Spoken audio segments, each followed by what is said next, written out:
Next is okay. Now this is on. Next, Ravi and all those people when they speak, they will not have for they just come and say whatever. Chaldakov is this. The backdrop is the same. Everything is very well. I have put all the other things. So, how do you think I should go about it? I have not. See, you think I don't have any agenda. That's what I do. I don't have agenda. You want to do it? You do.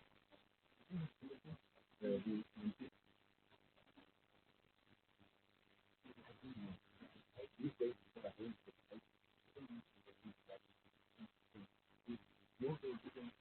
Okay, I'll do it for 6 months. Yes, yes. No. It's an aesthetic mind. And then you say that we have 100 hours resistance. I will say, hardcore.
Hello, hello, hello.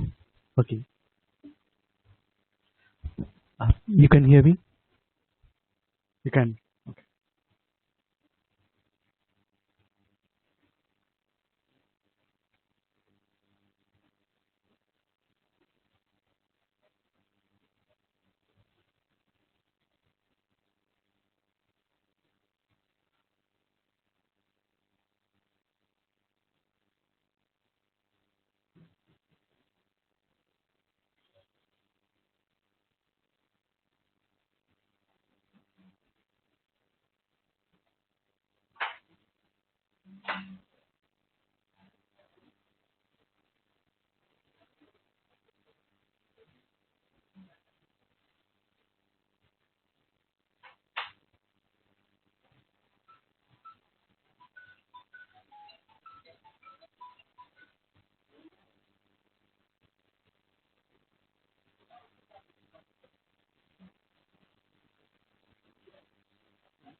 murburn international.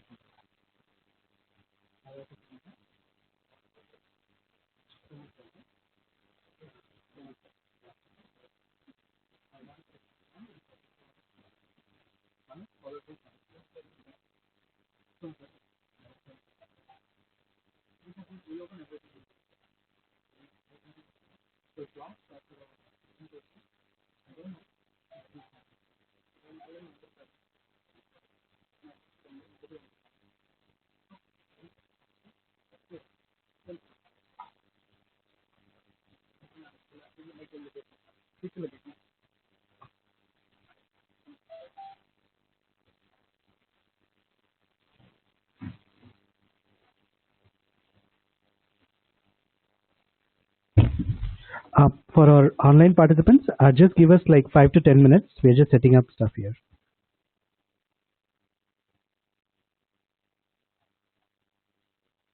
I just want to quickly check. Are you able to hear me, the online participants? Yes. I'm able to hear. Perfect, perfect. Thank you. Thanks for confirming. So we'll be starting the proceedings in 5 to 10 minutes. Thanks for joining, by the way. Yeah, thank you.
Online participants are ready. Please, you're not going to.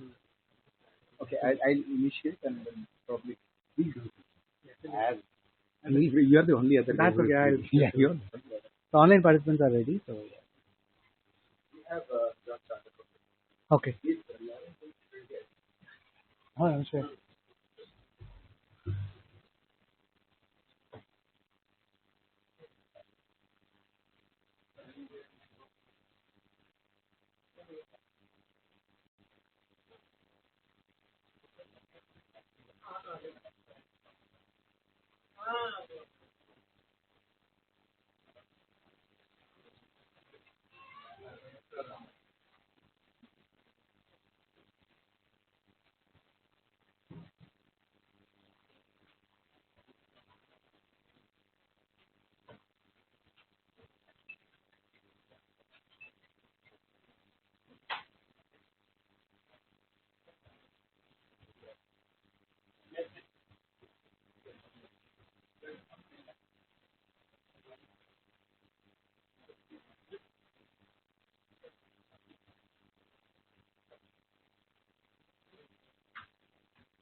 Good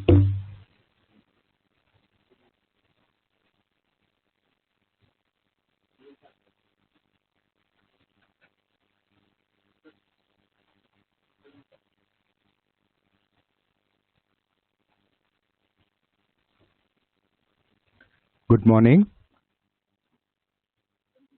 Good morning to all of you.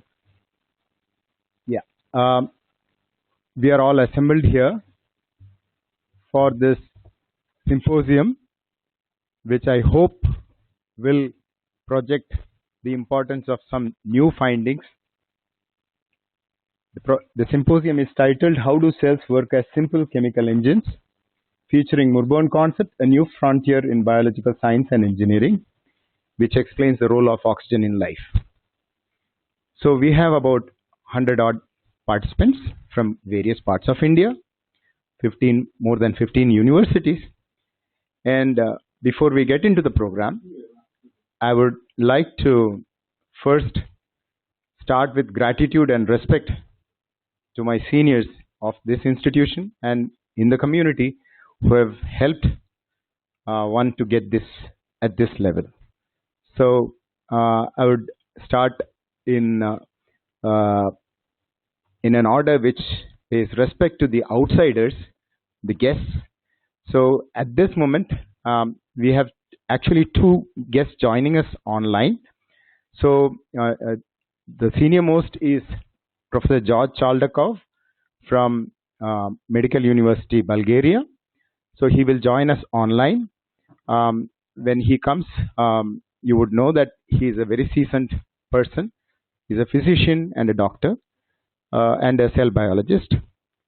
So he'll flag off this proceeding. So he cannot take a position in dais. Then there is Professor K.V. Venkatesh, Chair Professor of IIT Bombay, Chemical Engineering, and also an entrepreneur who is working on the core aspect of what we are going to deal with here. So he is once again online, and just now he said that he's stuck somewhere and he'll join us for valedictory. Sorry for that. So after that, the chief functionary for today's function is Professor Raveendran from University of Calicut, former dean, and he is gracing us. He is also a friend of mine. So Professor Raveendran, could you please come to the stage and take your seat? So he has played a big part for my getting a job at Amrita, and also he has supported the pursuit of murburn concept. So with all love and all respect, I welcome him. Then we have Professor Venugopal. Sir, please, sir. He is the former head of Department of Chemistry of Punjab University, and currently he is with Professor Raveendran in University of Calicut. Then our Professor Govindankutty, he is from IIT Pkd. He was a professor at IIT Pkd Chemistry Department, and he is my neighbor in Kolapulli, Kerala. Sir, please. And then we have Parameswaran sir, our director and head of institution, our Sankaran sir. Please, sir, both of you, please, sir. Both of them have supported my pursuits and my stay here. Thank you so much, sirs. This symposium is primarily sponsored by our institute and Professor Mahadevan, the co-convener. Soman sir, where is Soman sir? I forgot. Where is Soman? Sir, please. Please, sir. Soman sir is the heart and soul of our School of Artificial Intelligence. Is the man who is always curious, always on the go. So he is an inspiration for all of us at School of Artificial Intelligence. I have no bearing with artificial intelligence at all. I am basically a biochemist, biophysicist, as you will see. But this, all this is thanks to his support. And then Professor Mahadevan also, School of Physical Sciences, has been very supportive and has helped in the arrangement of this symposium. He said he'll join. So with the main people at the dais, without much ado, we would get on with the function. So we'll start with the prayer, and we'll light the lamp. So the prayer goes, and then we'll light the lamp with the functionaries and dignitaries on this dais. Thank you.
So now I request, please be seated. Light the lamp. Oh, sorry. After lighting the lamp, we can initiate the function and then we can see. Please, sir, one by one. Sir, please.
Thank you. Please have your seats, please. Please, except for the front row, audience can take the seats.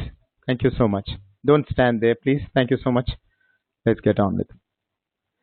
So, before anything starts, respect and gratitude to our seniors is the most important thing that sustains our life on this planet Earth as far as human beings are concerned. We have societies and seniors tell us the ways to do it. Juniors find innovative ways to do things.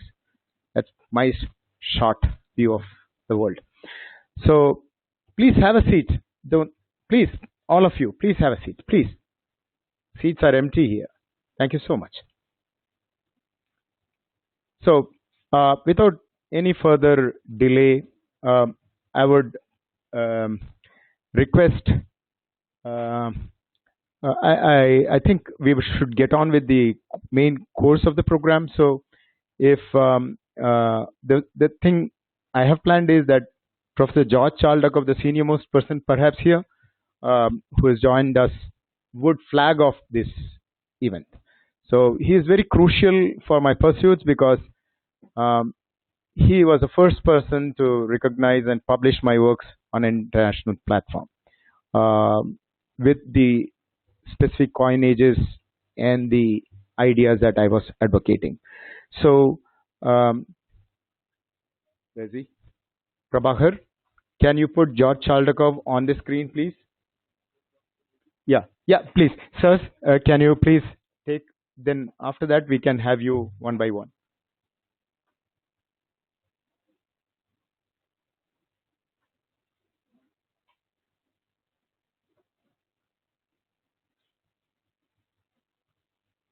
Professor Senior BHF George Chaldakov. Yeah. Yes, can you come on video, Senior? I'm seeing auditorium for its sitting, you are speaking. We want to see your face. Where are you? Yeah. Can you get your video on, please? I'm trying. My friends are helping me. Try. If otherwise, we can. Can somebody Google and put a face on him? Yeah. Can you do that, Sai, please? Yeah. Otherwise, Senior, please. I told you you have some technical problems. No, we don't have any technical problem here. We have. Oh, okay. See, this is. I informed you in due time, you remember, and still cannot solve the problem. Okay, no problem. We can hear you. We can hear you. So this is Professor George Chaldakov. Yeah, he is a physician, and he'll now flag off our symposium. Senior, can you take on from here? You listen me? Yes, we can hear you very loud and clear. Yeah, can you? You are listening me. So if you're listening to me, I want to say. Yeah, go ahead. Go. Everybody. Yeah. Chairman and colleagues, I'm absolutely pleased. Can you, Senior, can you put your slides? Yeah, can you put your slides on, please? Can you share your screen? Otherwise, I can put the slides here. Okay. I'll put the. We'll put the slides here. Okay. I got the slides yesterday. So this one. Yeah. The one. Yeah. Go ahead, Senior.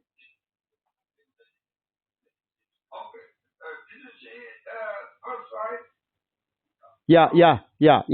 It's on the first slide. Yes. Go ahead. A full screen portrait. Second slide. Yes. Second slide. Yeah. Yes. Second slide.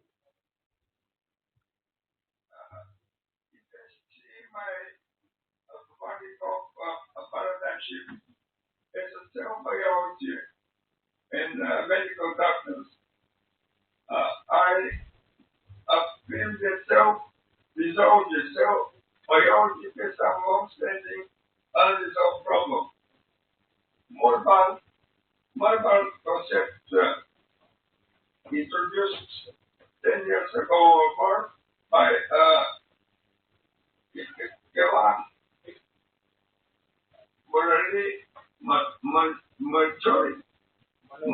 Manoj is in my understanding, is a paradigm shift in cell biology of oxygen.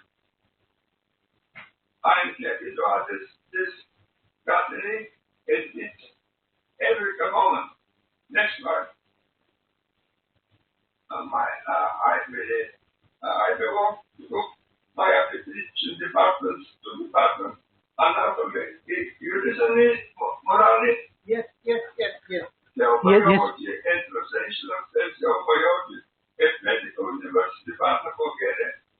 I am editor-in-chief of two journals edited by our society, the Bulgarian Society for Cell Biology. One journal since 1992 by Medical Reviews. One contributed a lot in the last 8 years, since 2017, and another journal is since 2009, Medical Biology. I'm also one of the editors of Cell Biology International.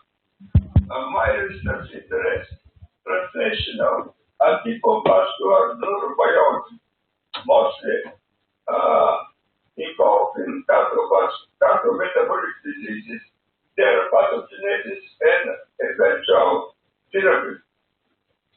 Next one. I like to say some evolution of in our universe. Big Bang.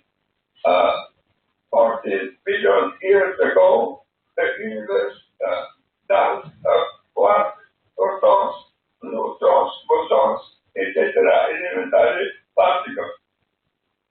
Next was brain Big Bang. And next, in our understanding, we introduce this anthropobiology branch of cell biology in the last 20 years. Fed antibiotic one, and now morally introduce oxygen Big Bang. Next one.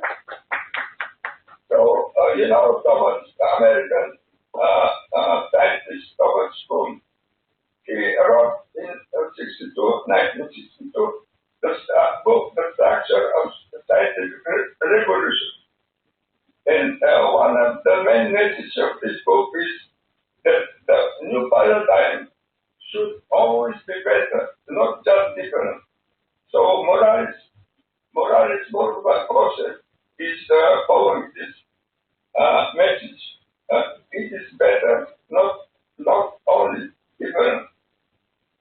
Next, the paradigm shift is over the symbol of this scientific revolution. Next. So one of the major things stopping any appearance emerging, I call this neophobia. So the title of this fight event is neophobia versus Africa. So neophobia is the biggest enemy of Africa. The reason human science, culture, and ethics do not advance as quickly as technology. That said, we have to remember the French philosopher René Descartes' idea of everything must be doubted. So, American poet Prof used to say, we dance around in the ring as the boss, but the secret is in the middle in us. So, we are morally is opening the dance and hopefully can reach you discover the secret of cell biology of oxygen. So, in brief, more about more design, etc. Oxygen facilitates the formation and business for powering computer studies and different different functions in cell. So, in brief, Murburn concept is paradigm shift in cell biology and fundamental principles of biological life. When 10 years ago, I and my friend of mine, Professor Yannick, pharmacologist, were invited to be reviewers of one of the paper, morally we first met him a new idea about oxygen life. So his paper was published in one of Prof journal, and we were so much read and delighted of the young man being so innovative. And we go year by year, we invite in our journal, the international journal, the biomedical reviews. I saw since 2017, it was to typify 6 volume of biomedical reviews. One appeared in Prof with Turkish illustration, and in article biology journal 2019 with another paper, and in my principal cell biology textbook issued some 2 years ago or 3 years ago. I also advocated to the readers, student readers, about this new concept, murburn concept temporarily. So, next slide. So again, I mentioned Robert Prof, American poet, and now I would like to mention French writer, and I was Antoine de Saint-Exupéry. So again, Dr. Father is Thomas Kuhn paradigm shift. Doesn't matter, it's every moment. Murburn is every moment in cell biology. We have to keep in mind that we dance around in a ring and suppose, but the secret is in the middle of a nose from the point of Robert Prof secrecy. And we have to remember Little Prince in chapter 1, Little Prince draw this figure. So Little Prince asking people meeting on the street, mostly adult, what is this? All adult, and answer, this is Chem. But the secret is, you can see next slide. This picture is a boa constrictor digested as an elephant. This is not Chem. This is not Chem. So you see that the secret here is again illustrated by this picture by Little Prince of Exupéry. Next. And so, brief history of enlightenment is so starting from Robert Hooke, 1666, of micrographia. So the beginning of some quarter century ago, the beginning of cell started around first study would introduce microscope, light microscope. Next, the big enlightenment cell biology, the Gregory Mendel, modern genetics. Next, I mentioned Rudolf Virchow, so the father of microscopic pathology, think microscopically, he said. Next, French Robert Prof, German Robert Koch, German poetic, and Russian Ilya Metrikov about immunity. And Rosalind Franklin, that lady, that lady of DNA discovery, I put first name because she died at 62. One, two, three, and Wilkins received Nobel Prize for DNA extraction. And ordinary practice was somehow neglected by these three big scientists. My view, my next, I would like to mention my pictures Albert in cell biology, Albert Koch, Romanian American Chaldakov, and next Belgian American Christian Duke, who received Nobel Prize 1974. And my co-scientist in Rome, Italy, Amrita-Coimbatore,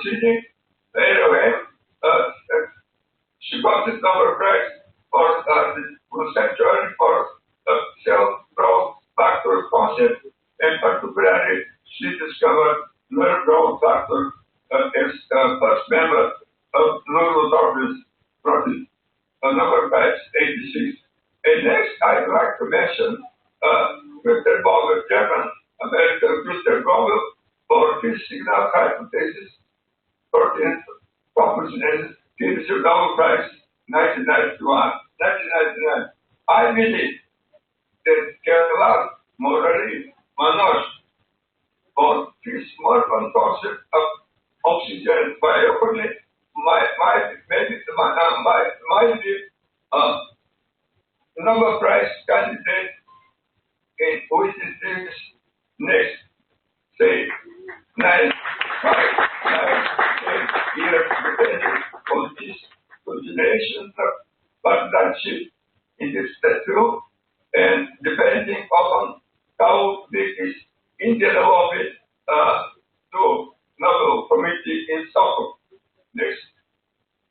So, Kerala Murari Manoj, KWM, we named him como Elisicus.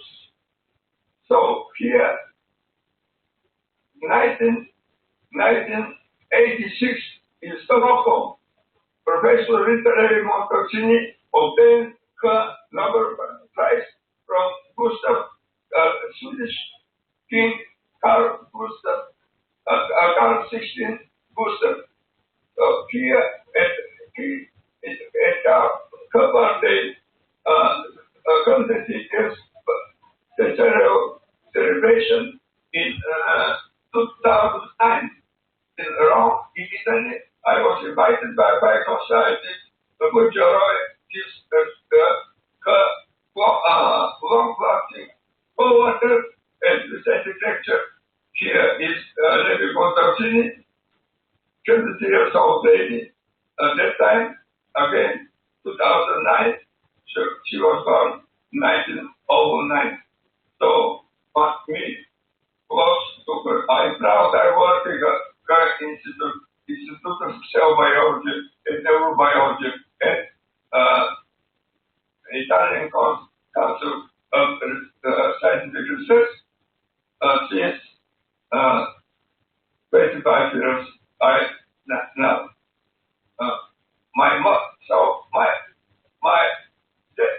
My principal message to this symposium, especially to KWM, my most cordial wishes to Murari Manoj, to like Eritrean Montalcini, meet Swedish King Carl XVI Gustav, and awarded Nobel Prize in physiology or medicine. Thank you very much for your attention.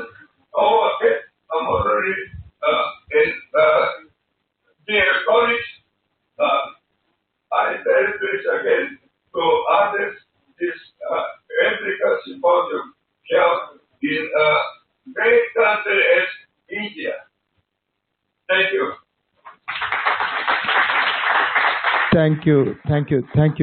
Thank you, Senior. Very kind words. Thank you so much. It's inspiring and encouraging. Thank you so much. Thank you so much. Thank you so much. Thank you, Senior. I'll get in touch with you. Next, we had actually Professor Venkatesh in line, but he is currently. We have Professor Hirohisa Tamagawa from Japan has joined. Dr. Aileen and Professor Aileen Thatcher has joined. Professor Thatcher is actually from our. She's associated with Amrita. So yeah. So we are expecting Professor Laurent Jaeken to join. He'll be the keynote speaker because Professor Venkatesh is not in. So before we have the talk on murburn concept, I would request our esteemed invited chief guest, Professor Raveendran, to say a few words and address this gathering. Please, can you please, whichever, whatever. Thank you so much. Yes, please do.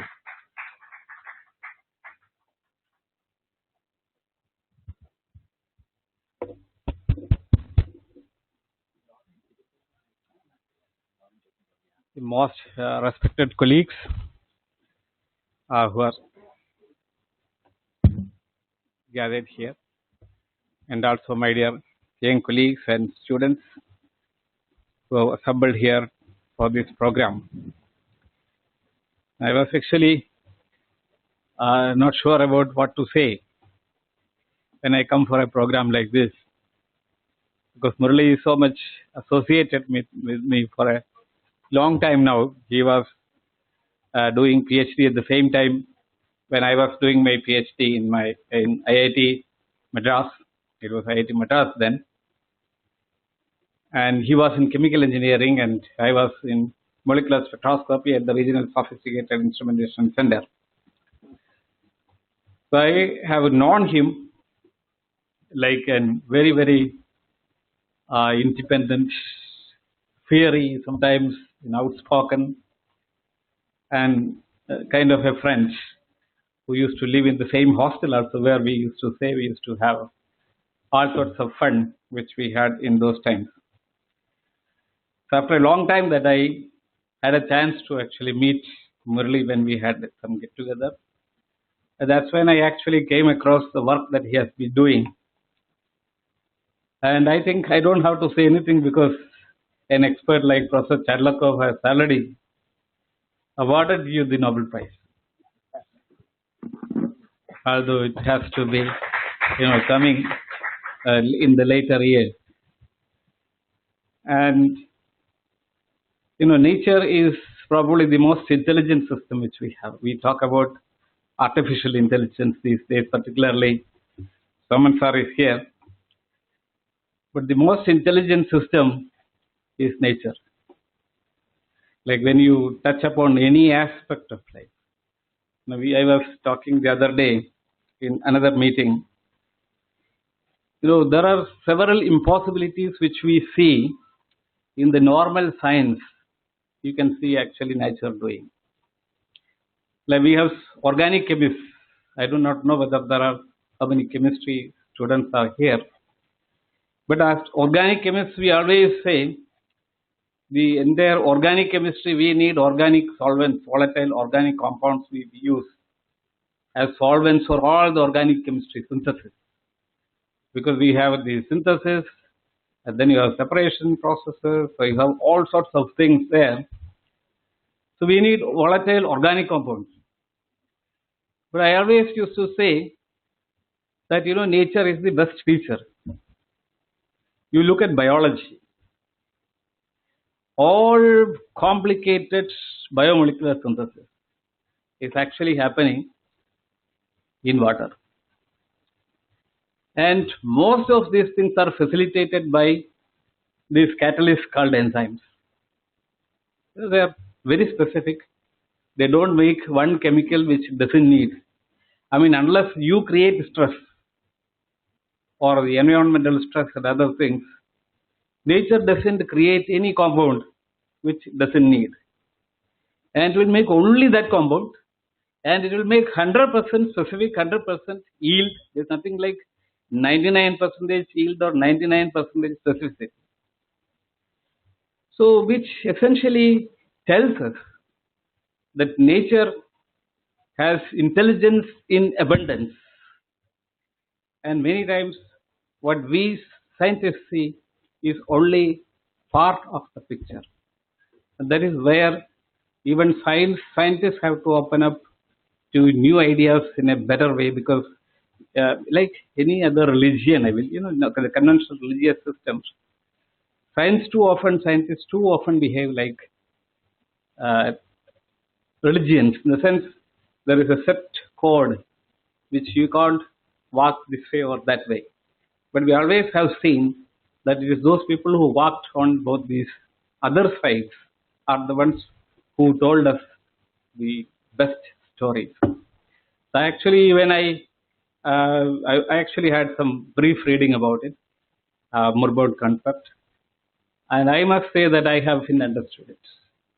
I mean, I have long way to go in actually understanding these things, in the sense rather than just being a curious student looking at the cell biology or some natural processes. But then there are several issues which I have come across where you have explained so beautifully, particularly with respect to the cyanide, the effect of cyanide poisoning. Or I had also talked about something, some concepts like, I do not know whether on a scientific forum, how well it will be received sometimes, like the homeopathy, is drugs, how at very small dilutions. It's almost same for cyanide poisoning also. Although it is a poison, it is actually acting at very, very, very low concentrations. So how does it actually inhibit the entire oxygen process that is happening in the system? Is that a correct mechanism? Or how the homeopathy drugs work? Is that true? Because many often we see this as a non-science these days. It's very commonly described as a non-science these days. But I always used to say it's like idli. People say that idli is not good and all. When you say, if it has survived for 100 years, it's good. And similarly, homeopathy as a medicine, branch of medicine, if it has survived for so many years, and if it has cured diseases, for whatever reason it is, I do not know what the exact mechanism it is, I will say it works. I don't know how it works. So looking at the way that Murli has explained vision and several other aspects, I actually wrote to actually Professor Saman sir that if what he said I do not know, because I am a student who is set to understand all these things. But I think Professor Chaldakov has already beautifully explained, because he is an experienced expert. He is a very well-known person in that area. And don't take my word for that. It's better that we take his. I told Professor Saman sir one day when he talked about starting a biomedical school that here is one person who probably might get, if what he says is true, 10 Nobel Prizes, not one. Well, I don't want to really go on making statements. Let it happen. Science is a self-correcting process where it gets ironed out. All sorts of disparities or different opinions, disregards, all these things eventually has to go through this process and it has to get ironed out in the long run, whether it gets accepted or rejected or what we do not know, because we are taking off. And I think Murli is quite confident. So I told actually Professor Saman sir, and I am so happy that you are here, because I'll tell you one very important reason is, somebody like Murli now at this age with all these things, if you walk into any of the institutes or university, you will not get a job, because there is no provision for them to actually take him at an appropriate level, giving him a job, because people talking about the number of years of experience, this, that, and all sorts of regulatory issues which they bring out, rather than pure merit or something absolutely novel coming out. A very important issue which we are all facing. We come across so many people who are outstanding, but who don't find an entry into the academic system. That's where probably I think a system like this, which could really absorb a meritorious candidate like him, and could we have here in this program today meeting all of us. It's a great pleasure, really. I wish you all the best, and I'm so happy that I was able to come here and join you. Thank you, Professor Saman sir also. And I have Sankaran sir, all these people we have long association. I mean, he was there from IIT, he was doing his PhD when we were all there, I think. So, thank you very much. Bye. Wish you all the best. Thank you so much, Professor Raveendran. Thank you so much. Here, I have a cardinal principle in life. When you pursue excellence, one thing that you count on is what you have and what you know. I did for the last 8 years or so before joining here. I was at Kolapulli, my native place. I was at home basically, and thanks to his recommendation and thanks to his the way he does things, and thanks to the management here, I could get a job. Absolutely right. So now we are able to reach out to the world better because of that. So hopefully this process will continue with great gratitude to Professor Ravi and to Professor Soman. Sir, we'd like to invite our next guest, Professor Venugopal and Professor Govindankutty sir. Govindankutty sir is from my native place. He is my neighbor actually. So he was a professor of IIT Pkd, our neighboring institute here. So sir, can you please say a few words, and then Professor Venugopal sir, please think if you could say a few words.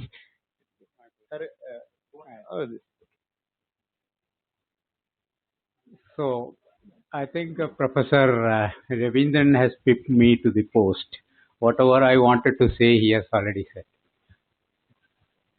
To start with the murburn concept, that is mild unregulated burning. The role of oxygen in biological systems, he calls it mild unregulated burning. I heard this from him when he came to IIT Pkd some 5 years back and gave a talk. Then he told me that he is also from Shornor, Kolapulli. And then I found out during the COVID times, because I was new to that place. During the COVID times, I was taking a walk, because after the opening up, after the lockdown, we bumped into each other in some gully in Kolapulli. And then we found out that he is staying here just next to my township. Then he was saying that he wants to develop this theory and build up a study center. Then I was wondering, and I also told him that building up a center in some place as an unaffiliated person, how do you enter some institute and do that? Murali, you must be in some place where you can do this, make a beginning, and then challenge the other universities. Offer yourself for a higher position, and then start propagating this. But this propagation was going on outside India. We have seen biomedical reviews and reputed journals in modern biosciences are carrying reviews, 15 pages, 20 pages, etc. There is a tough fight for space in these journal pages. So he is getting 15, 20 pages reviews published. Textbook chapters are coming on these. And then I again told him, you must get into the system somewhere and then nucleate your own group and propagate it from a position of strength, not as an outsider from a small place like Kolapulli or Shornor. I am very glad that now, he once called me and said, I am now with Amrita. And I was very glad. I told him that is what you should do. And from here you must take off. And we heard from the authorities now that he is well on his way to take off with this topic. And as he said, may that come true, that he gets the wider recognition outside in the form of a Nobel Prize itself. So that I could say that I knew him at that time and we were all his friends. So exactly the three things I wanted to say in the context of this murburn were said by Professor Raveendran. One is the physical biology of vision, then homeopathy. All of us at some time or the other have used homeopathy medicine. Without knowing, it's a branch of medicine. Somebody is giving you a medication. You are suffering. You take it. Sometimes you get dramatic effects. Sometimes. So that is a medical line. And the third thing is the cyanide poisoning at low concentrations. So such things are being explained by the murburn concept. And also this enzyme action is more zymes, that kind of concept. This should get wider publicity in the Indian science scene. I hope a beginning has been made, and Amrita University has started it as the nucleation place in India, and this will really take off. I wish Murali and Amrita Institute, Amrita Vishwavidyapeetham, are the very best in this particular context. Wish you all the best. Thank you. Thank you, sir.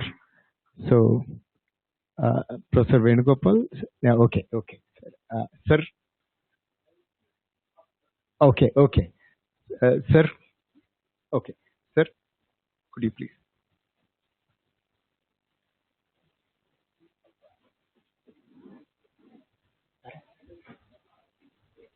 Okay.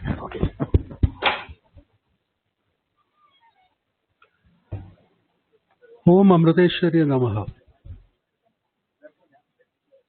From my side, as a representative of the Amrita Vishwavidyapeetham, I extend a most cordial welcome to all the eminent people from within Amrita and from outside Amrita who have gathered here to this seminar. I hope you have a very informative time during the next 3 days.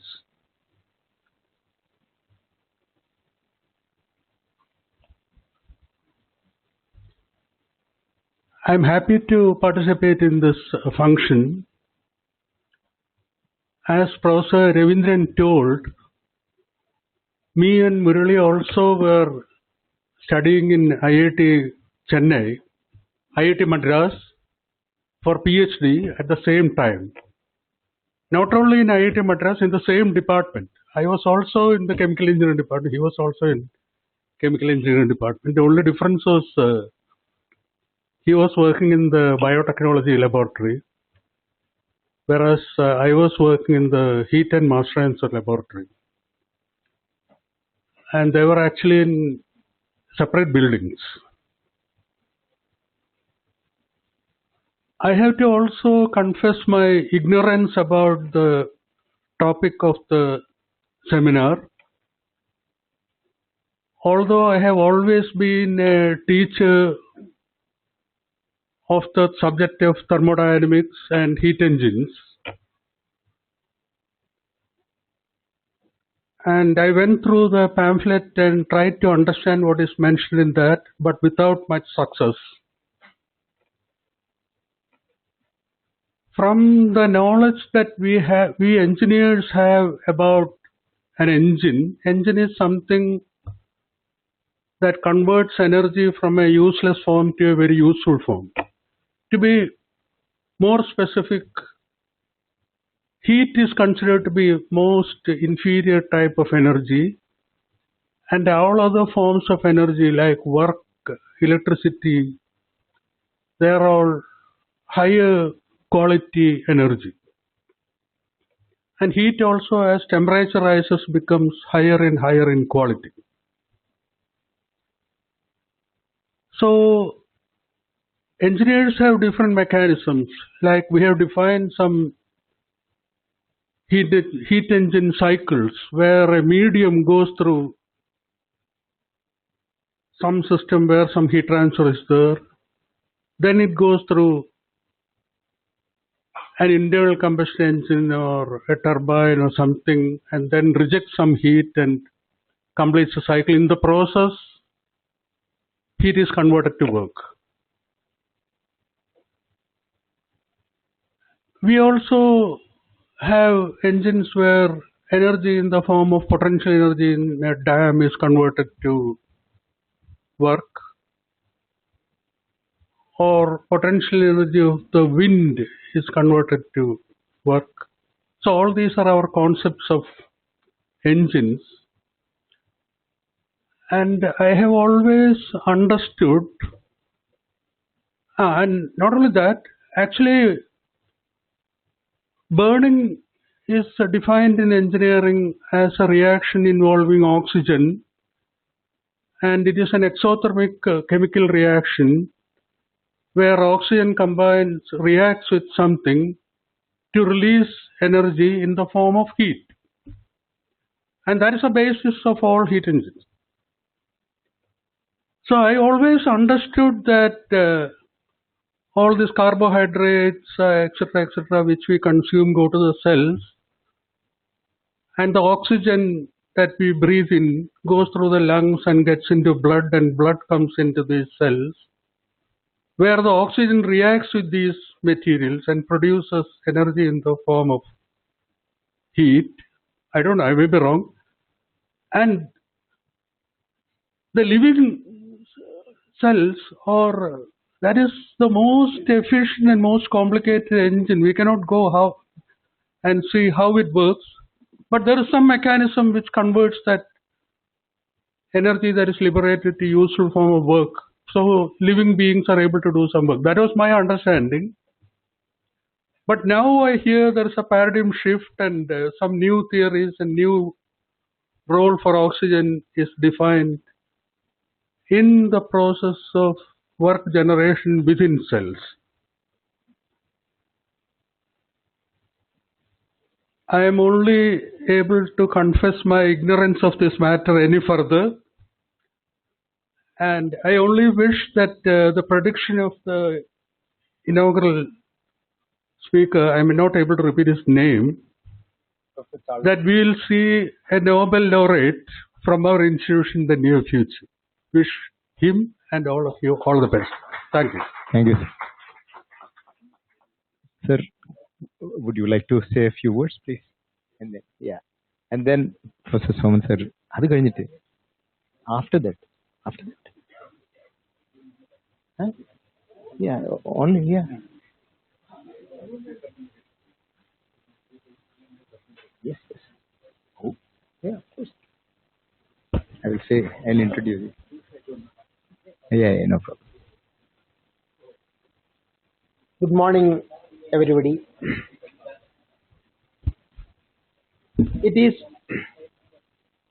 I'm extremely pleased to be here with you people.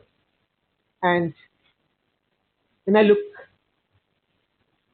I am a teacher basically. I was teaching in the university. Now also I teach in Calicut University. So, for a teacher, it is important to see the audience. Naturally, I see many of you people are my youngsters, and here, of course, I should say some elderly people are sitting here, and more than 70% of the people are youngsters here.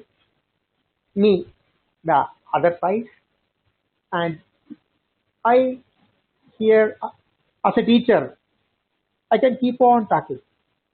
Now, nevertheless, it's important to say, I will take maybe 3-4 minutes only, but I would like to tell something which I felt I did not know Murali at all. Yesterday night, I think by 11:45 or so, I talked with him, and Professor Raveendran told me, interesting, it was a voice message telling that there's a very extremely interesting concept, something he told that maybe a paradigm shift in itself in science happening in biology, and we should listen. Venu, it will be very interesting to you to go and listen to such a concept. I got excited because I am deeply interested in science, its methodology, procedures, and its outcomes. So I told, sir, I am coming, and now I am here talking to you, and I felt extremely good to be here, and it is really soothing to hear from such an expert, Dr. George, that India can get a Nobel Prize. I am telling India. Why should I say India, not Murali? Of course, it is latent. That in engines, latent heat, so many things we talk. India is going to get a Nobel Prize because we are starving. India is starving for so-called Nobel Prizes. We have very few. Youngsters, my young friends, it is even to hear from an expert that here is a chance to get a Nobel Prize. Here is a concept to get a Nobel Prize. Itself is a big thing, and for that we should give a big applause to Murali. A third party is telling that somebody is telling who is not connected to, who is not politically connected, let us say, or any other way telling that here is a person who is going to get a Nobel Prize, and here is a concept. It is very interesting as a scientist, and we should look forward. Now, so there are a few things, Murali, I would like to tell you as a senior person. That is, science is not only, science also needs people to understand, people to listen, people to assimilate, and people to visualize what it is. Because scientists or engineers are really in a closed, to me it is the burning in constrained cells or something. That is I have no idea at all here. So your concept has to go to the masses, has to go to the people who know about it and who value about it, about science, its progress, etc. You should explain, because I am sure if you ask very many people about what this concept is, what is its relevance, why it is called a paradigm shift, etc., any nuances, very many people. Now, I heard 1, 2, 3. We are senior people. We follow science. We read things. We understand. We get excited. Now, 3 of us are telling that we do not know anything about it. How can such a concept get a Nobel Prize? Sure, we can. We people are in the universities. We are teaching. We do not have no idea at all. If we do not know this type of things, very many people, of course, there will be very many community will be knowing. So, Murali, this is one of my advice is that please write articles. Please give in important simple terms what this concept is, how it is relevant, how it is different also from the normal studies. This is one of the things I wanted to tell. Second thing is, I am again, because Nobel Prize is something which in my view, I feel the moment I hear about Nobel Prize, I get excited because I am a crystallographer. And in 1970s, after 1930s, we had a Nobel Prize in our pocket. Okay, we means the Indians. In 1970, there was a big feeling in the 70s, 75 that one more person from India will get a Nobel Prize. That person is GNR. GNR was a person. Of course, he did not that luck. Of course, as he told, you have already got a Nobel Prize. Now I remember GNR, of course, already has got a Nobel Prize in inverted commas. Then in 2005 or so, again 5 to 10, maybe 2002 to 2007, again India may get a Nobel Prize in chemistry. There was a winning, and there was one more. There was a very famous scientist. Some people were telling this was our undulations in the scientific society that get a Nobel Prize. Now, I'm not going to want to tell explicitly the name, etc., of such person, but there was one belief that so C.V. Raman, then GNR, then one more person. Now I hear really it is his name, and all of us feel good about it. So it has to go to masses. People should understand. People should relate. People should negate also. I am sure no concept is that is all pervading. So it will have its own negations, its own limitations. As science says, Professor Raveendran told, science is ever evolving. because there will be very many things are happening. And now I am in my shoes. If I talk now, I keep on talking. Now some other in place. I will just stop in 1 more minute. Many things come to me the moment. For example, simple chemical engines. Is simple chemical engines, is it okay? Can we have a simple chemical engine? The question is that I don't know what is meant by simple here exactly. I understand a chemical as an ordinary person, a chemical engine. What does? Can it be a simple chemical? What does it mean? A simple chemical engine. Can it be a simple complex? This is my idea in my mind. Of course, it is a word only. The simple is a word to express idea. Can it have a simple chemical engine? Now, one more question again. Does the chemical engine negate God? Chemical engine. I came with Professor Raveendran's car. It is let us say it's a big engine. Does it need God for running it? Now, if it is a cell is a chemical engine, and I am a collection of cells, do I need a God for running this?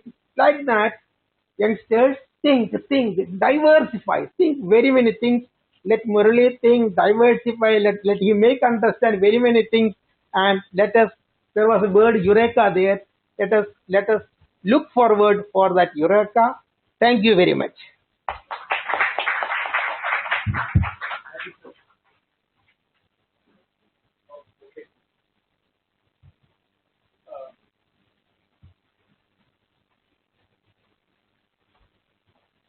Now, there were many things said by Professor Raveendran, Professor Sankaran, Professor Govindankutty, Professor Venugopal sir. I would like to address all that, but before that, we have our own Dean, Professor Soman, who would like to put this also into context of the affairs that we do. Basically, we are an educational institution. We run programs. We get students. That's what makes our things move, right?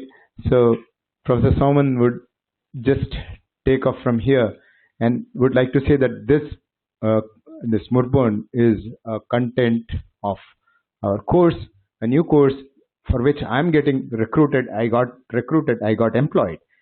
That reason is a new course called Artificial Intelligence and Data Sciences in Medical Engineering. So Professor Soman our Dean, loved, respected Soman sir, would now talk about something that he wants to project at this occasion.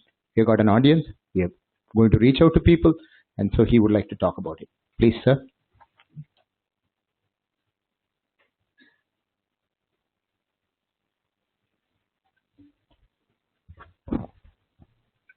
Good morning and welcome to this symposium. I'm going to do a sort of marketing job. We are running this course, running this symposium as part of our this new program in A and medical engineering. So I would like to tell a few minutes about this program. As from Murali, simple reasoning is enough to explain all the normal and anomalous behavior of cells. That is what convinced me. I don't know much about this area. I am the process of learning, and probably we and our students will start applying AI to understand this natural intelligence within the cells. So similar things are happening in AI also. Initially, AI was thought something very big. Okay, but over time now it is simplified like anything. Even in high school students, I say even the mathematics behind that one can be understood by at most +2 level. There is a course from MIT. It is a 2 weeks course. Okay, just 2 weeks. Now 7 lectures. He is covering the latest of the AI covers almost every development now last 20-30 years. Okay, simplified to that level, and now I took this material now and gave it to our first year students. They are able to understand. So that possibility is there, and there are a lot of examples coming in now other universities. This is from I think Berkeley. Okay, 2 course. Course name is Designing Information Device and Systems, but this is a course running over now 3-4 months. But this now, I am electrical engineer. I am telling this course plus second almost covers now basic electrical and electronic engineering. Okay, so question comes now: do we need to spend now 4 years just to learn? Okay, the required things in now current electrical engineering is a question. Okay, so my answer is no. And in this program, we are trying to combine almost all the basic engineering, okay, AI, computer science, medical engineering, devices, medical biology, and supported by now all the core engineering courses, okay, and it is possible. That is, I firmly believe on this. Okay, other thing.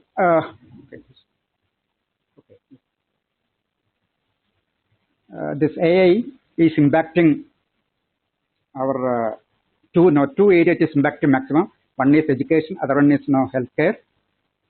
So we need multidisciplinary courses with a strong foundation of computer science. So we are not designed this way. It's already so. As per the experts now, there is a lot of disruption happening in medical science. Okay, it can reduce diagnostic cost. Acutely tell. We can combine AI with modern and traditional this one. AI can reduce treatment. All these are possible now. So we are incorporating all this into our new program. India can become a tourist healthcare tourist spot. And our thing is AI with robotics and LLMs for healthcare, that is now support for aging population. Okay, so this robotics is also part of this new program. Then, okay, okay. Now, learning medical sciences. I don't know what is happening here. This. Okay, this is now.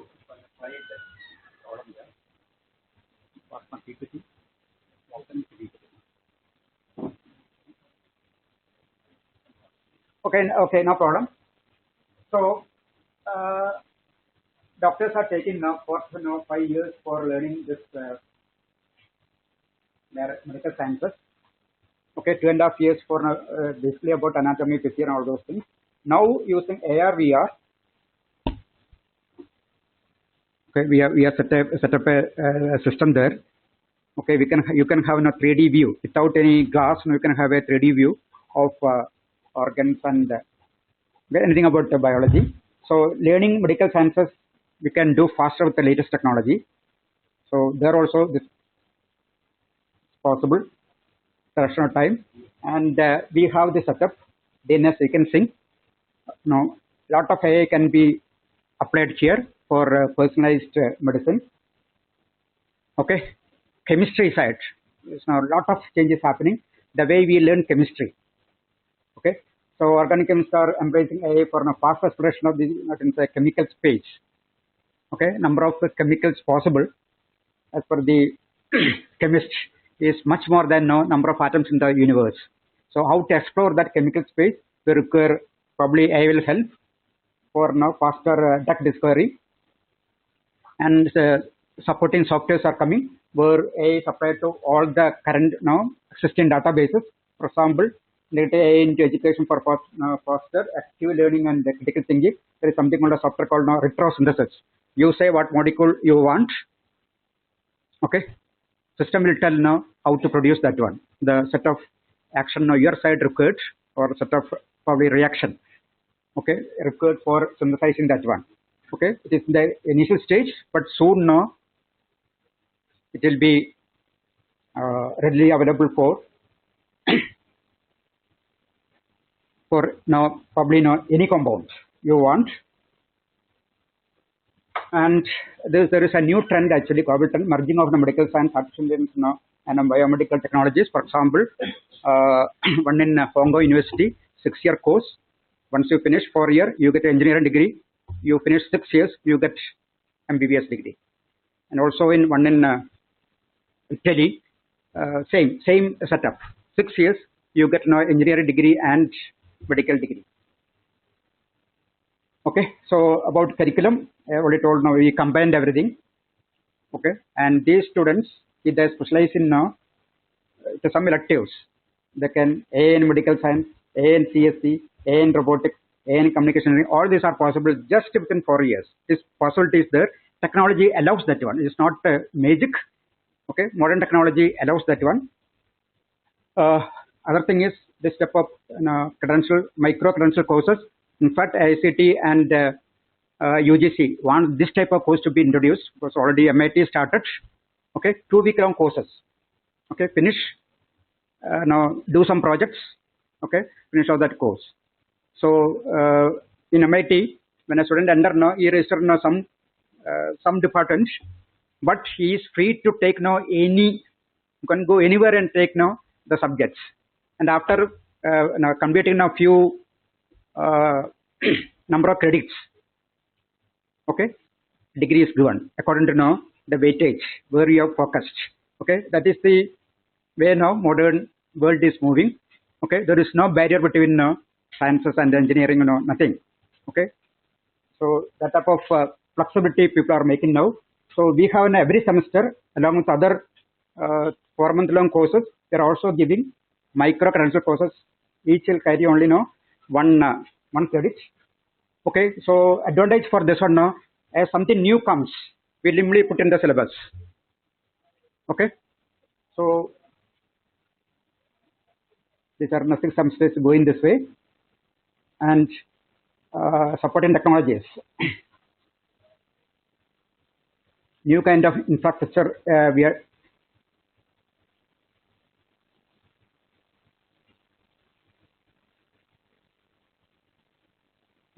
Okay. So to do it, what we are doing is, one is new kind of infrastructure. Basically, we are having now class of 10 clients. Okay, the 10 client is connected to server. They won't now able to use any other access internet and do coding. Okay, in a confined environment. Okay, every class. Okay. So every subject now we are mathematics now coding in every subject. Even now biology requires now more mathematics and coding for subjects that are now project oriented. We replace final exam with projects. Okay, there is now every subject now final exam that is replaced with the projects.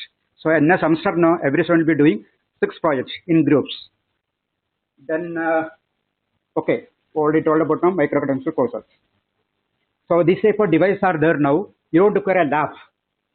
Olden days now you have to go to laboratory. Okay, you have to take equipments from there, do the experiments. Now these type of devices you can carry in your pocket. Okay, rather than thousands, all these devices. Now students can learn electronics, communication engineering in no time. Only thing is now is basic maths. If it is thoroughly understood, learning all these things now won't take time. Okay, they can do thousands of experiments. Corresponding website is having all the electrical communication experiments. Website is given. Just download or now just go through it. Use these devices to learn it. Now, of course, now going to lab. Okay, that concept is out. Lab in my pocket. Okay, other thing what is happening now, there is concept. This is analog computer. It is coming back in a different way. Analog computers conventionally used for solving differential equation. But now what people are doing is they are embedding their learned model in a neural network into this. Advantage of this one is I don't require power. 3 watts. Okay, this is enough for it. So learned model, learning don't use this one. You use conventional digital computer. Once learned, you embed into an analog device. 3 watts. So future what is going to happen now, whatever power requirement is now, ambience now it will collect and it will run. So every device now within 3 years become intelligent. Any device or now here everything, okay, whatever is there, okay, based on this new technology is happening now. So we have computer now, this one here from Germany. Okay, this type of robotics and everything can be everything now can be learned quite easily now. Technology allows and very cheap. Okay, anybody can afford it. Okay, other thing what is happening as far as students are concerned, students are learning for examination. Take away that concept. Okay, skill up now development should be now students' goal. Okay, so for continuous learning, what we are doing is again thin client, connect to server, half an hour or maximum 1 hour class, followed by a discussion, followed by a test. Test will be automatically validated. When you are coming out of the class, you will get the result. Okay, so this we are introducing test and automatic validation in every classroom. So current the next semester onwards, we'll be doing it. Okay, so this is very important. Daily basis learn. Don't postpone anything for final examination. Okay, and the classroom itself is lab. That is the new thing, and there is no separate lab. Okay, so our learning pattern or now the way we are taught now, everything we should change now. New pedagogy, okay, theory, computing, practical, all together. And there are now new generation books like this. Okay, so it actually this is Berkeley. It's meant for now +2 students. Okay, by the time you pass that one now, you might have learned all the basics, but now use of computers is a must. But our current in our high school syllabus, okay, for namesake computers are there, but they are never using computer for anything other than watching video. Okay, so this integration is a must. We are learning mathematics, immediately do some basic coding. Okay, maths now, modern maths, especially required for AI, you can't do by hand, impossible. So right from starting, do that one. Then our new generation +2, just +2 itself we can teach a lot. And this type of books are coming because now most of the things now in this book now, first part is in Excel spreadsheet. Almost all engineering now, whatever differential equation comes now, they are solved in Excel. Just click and drag, you get the answer. Okay, then MATLAB or no. So that is how. Okay, again robotics also same thing. Because the books are coming that way with theory and practical together. So all can be learned. Okay, by anybody, not mechanical engineer alone. Anybody can learn robotics in no time. Okay, so this is about our new course. Thank you.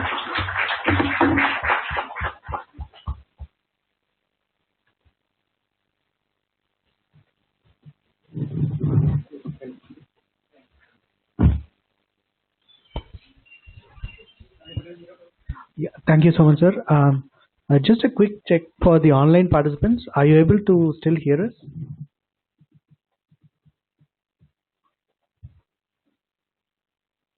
I'm happy. The main speaker of the day after Professor Venkatesh. Yes, he is on.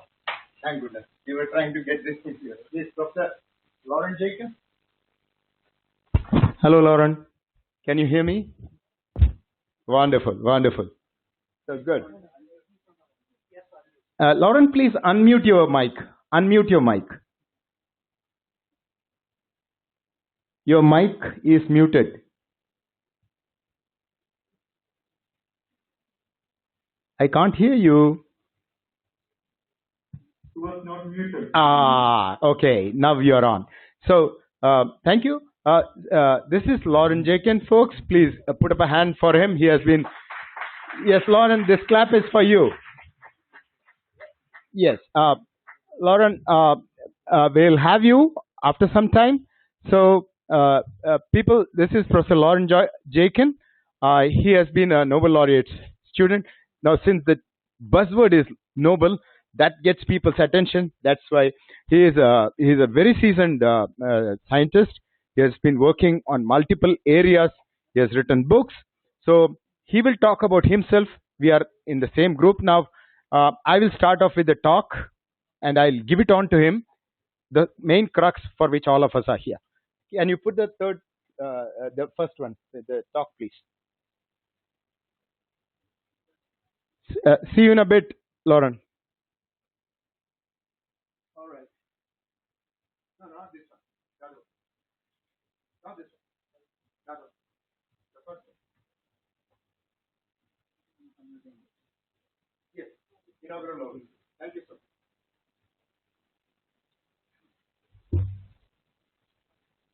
Can you hear me like this? Or you want me to use the mic like this? Yeah, I'd rather.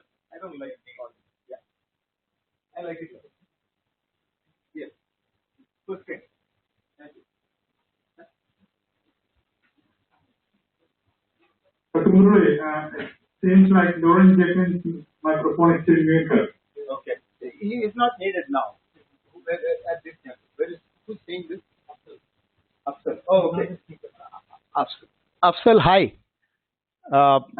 Yeah. I'm just saying that Laurent's microphone is still muted. Yeah, he needs to be on the mute. Afsal has joined us from Oman, Qatar. He was my student from the times. He was my student from the days when I used to do social work. Yeah, silence all the other. Yeah, because I don't want background. Hello, you hear me? Yeah, you are on, Laurent. After about 10-15 minutes, you will be on. Okay. Now is the after 10-15 minutes, I'll give it over to you. All right. Thank you. Put our talk.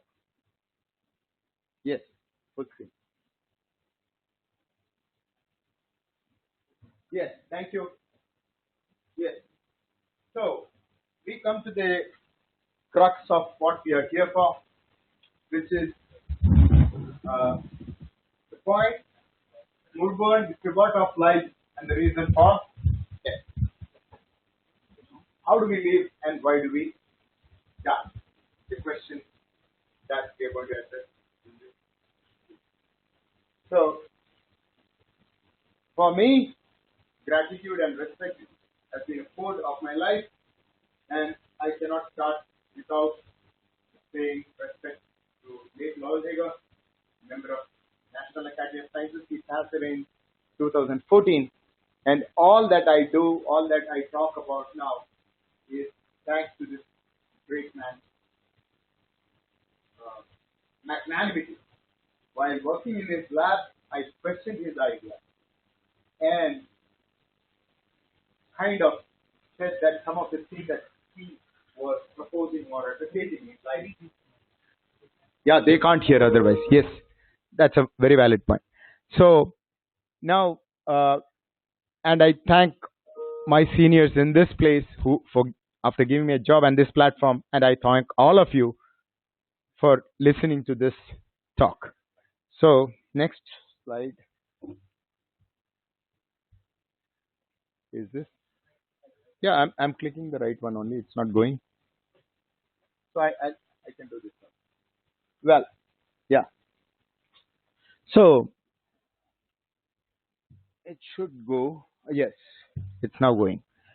So you will see that the core crux, the context of this symposium, this interaction would be critical.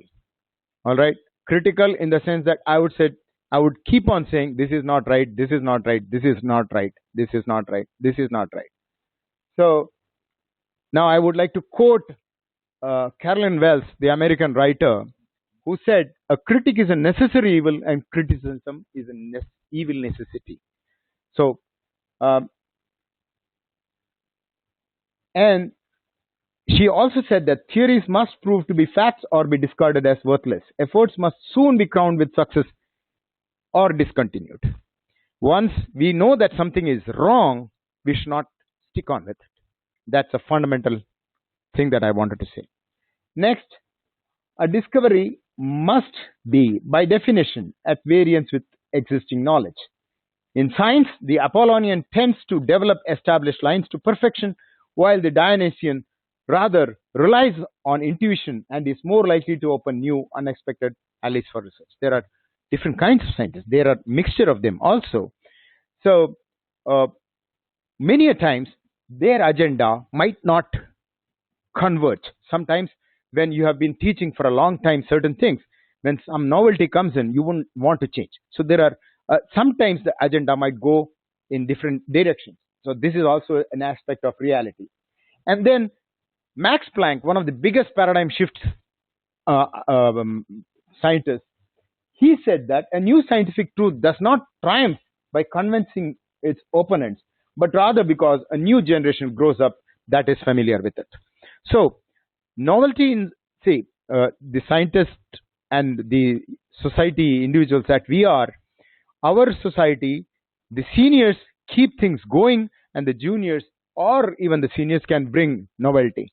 But the point is, this exchange must be healthy, and this change must be in a metered and controlled manner. So with that, I move on to the next slide. The philosophy of science per se rests on negation. So the way in which Kepler came to the elliptical orbit, very classical example, wherein he used a traditional thought process, the Tycho Brahe's one, and his observations, meticulous observations of Tycho Brahe, Kepler said that it's not the circular motion, but it is a elliptical motion. So what does a scientist do? A scientist basically explains natural phenomena. That's the role of a scientist. A scientist explains natural phenomena, and an engineer builds the world. Okay, so slight difference, but nowadays everything is same, as Professor Soman said. Now imagine that you have something, you have a phenomenon. We try to explain phenomenon. So now you imagine that an ant goes, there is a ant moving around, and let's say somebody puts a hypothesis like the ant is moving in a circle. Now a circle has an equation 2 pi r defining its circumference. So if you want to ratify or question the theory, what would you do? Hypothesis, you would collect data points in real space and time about the ant's motion. So suppose you collect data points here, and here, and then you fit it with the equation of the circle. It fits perfectly. But what if you collected here, and there, here, and the ant went like this for a transient period of time? Then you would say it goes in a circle, but then you would not be able to cover this. What if you collected data points here, and continued to fit it in a circle when it is not at all anything like a circle, or it is completely different, it doesn't even have a continuum, so something like that. So in here I wanted to stress on one thing. Science, unlike in math, you can prove. In science, the progression is through disproving. So the philosophy of neti, not this, not that, that is very contextual in the process of experimental science to explain things. All right. So with these kinds of disclaimers, I go to the next slide. That is here. Even in math, when you try to, just by giving a mathematical fit to an experimental observation, see, you got a few sets of points, and you can fit it into with equations with very good statistical fits. It doesn't mean a thing. How it explains, your call is through mostly by subjective calls, because you, even with mathematical fits and all that, it might not approach the reality sense. This philosophical aspect is very important for you to understand and grapple. You see the picture here. Have you seen this before? This is MCS's waterfall. Now you see, you can draw like this. You can explain at one point the water always seems to go downhill, but yet you know that there cannot be a perpetual motion like this. But we can draw it. So visual seeing might not be there. The mathematical fits might not be there.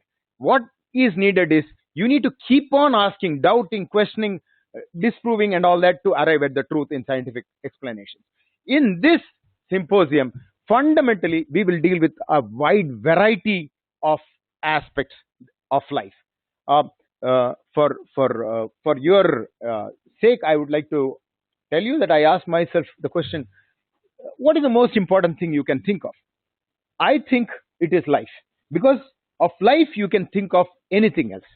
So life is the most important thing you can think of, and life affords us thoughts. Thoughts sustain life. So with this circle, the most important thing that you would need in your life is oxygen. So how or why do we use oxygen is the question. In the schools, we have seen that, I have taken a school notebook. We have been always taught that respiration is very different from combustion, as is written in this notebook. One, combustion is uncontrollable, and respiration is a controlled process, and things like that. And when you come to college level, you are taught that combustion and respiration are somewhat similar, but in the cells, the organic compounds, like what Sir was saying, or what Ravi was saying, they burn and they produce heat energy here. But in the cells, they produce a chemical energy currency called ATP. Like you go out and you procure your things using money, the cells apparently do it with this. All other aspects of this reaction is very similar. Now you see, now when you come to university level, when you do great higher level of research, you come to this kind of an idea where oxygen serves as terminal electron acceptor sitting at a protein called cytochrome oxidase bound at a heme to make water. It serves as, that's the role. What does the modern scientific world think? It thinks that oxygen is needed to make water at the mitochondria, and that serves as a terminal electron acceptor. Oxygen accepts 4 protons, 4 electrons to make water. Some of you might not really understand or appreciate it at this juncture, but over the period of these next 3 days, we will argue that oxygen is not needed to sit at one place.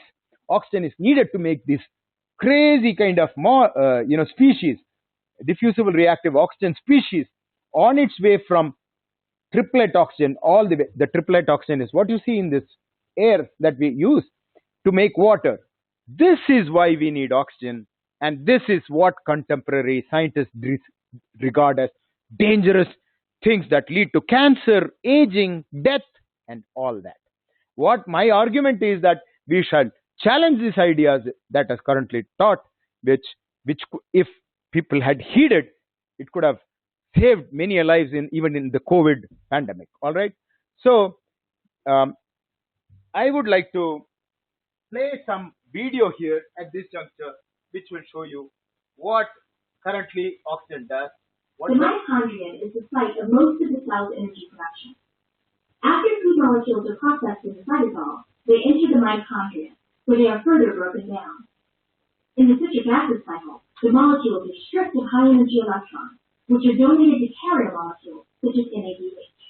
The carrier molecules transfer the high-energy electrons to a chain of proteins called the electron transport chain, which is embedded in the inner mitochondrial membrane. The chain acts as a pump, using the energy of the electrons to move protons from one side of the membrane to the other.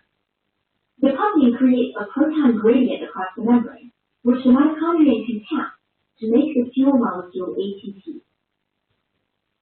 The electron transfer begins in a multi-protein complex called the NADH dehydrogenase complex. This complex has a higher affinity for electrons than NADH and easily strips away the high-energy electrons.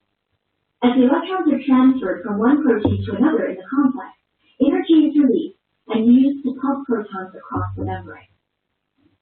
Electrons are then transferred to ubiquinone, a different carrier that shuttles them to the next way station called the cytochrome BC1 complex, which again pumps protons as they flow through it. Because each complex in the chain has a higher affinity for the electrons than the previous one, the electrons keep moving through the chain unidirectional. Finally, cytochrome C delivers the electrons to the cytochrome oxidase complex, a third proton pump. The cycle repeats until the cytochrome oxidase complex has accumulated 4 electrons. So you see, it's very orchestrated, very deterministic, like what Professor Ravi was saying. It's a very coordinated, very systematic thing that uses multiple. No, let it play. Oxygen takes up the electrons as it combines with protons. Okay, it's done. Thereby completing the separate So yeah, question of the food. I thought it's done. So this is from a textbook, the most famous textbook in the world, I would say, for biochemistry. This is the other part. This is white and white. All right. The next part. First is, yeah.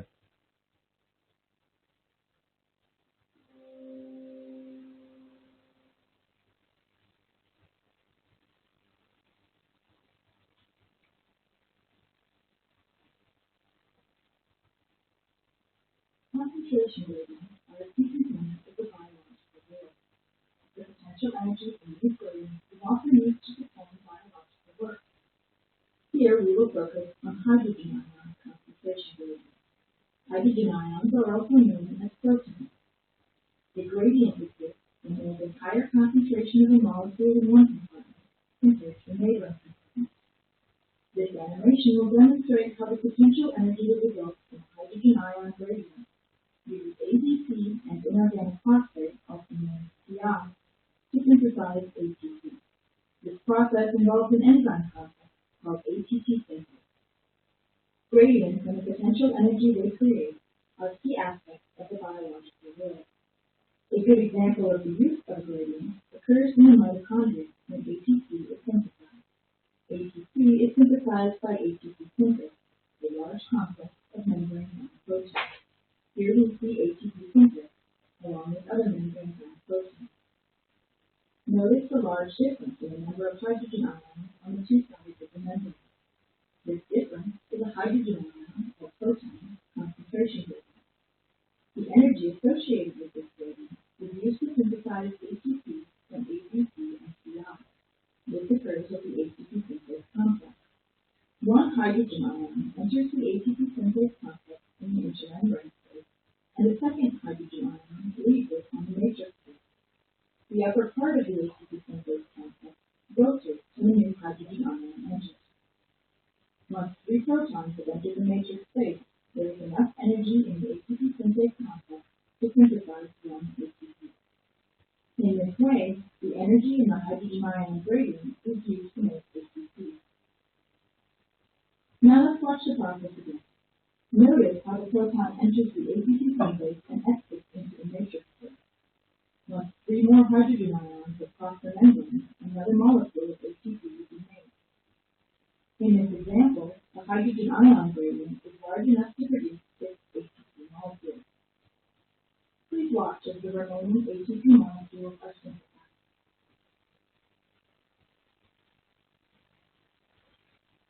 So you can see it's all very deterministic, like what Professor Ravi was saying, you know, and it requires multiple phases.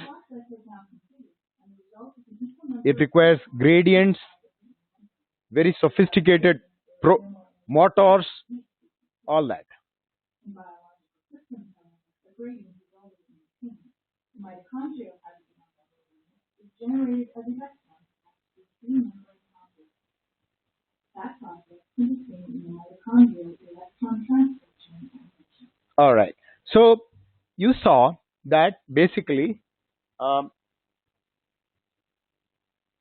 this idea, multiple Nobel recognized idea, I mean, more than half a dozen Nobels have been directly or indirectly on this, and which is currently taught in textbooks. It's what is going to be questioned.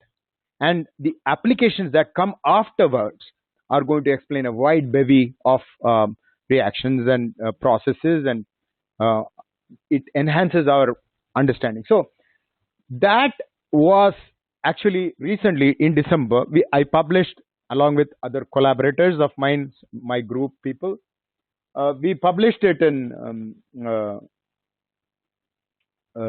American Institute of Physics. It was founded by some very senior, very well-known names. Here you can see, Langmuir, Debye, Pauling, all that. So they founded this Journal of Chemical Physics. I had submitted these reviews, 25 years pursued review in this journal.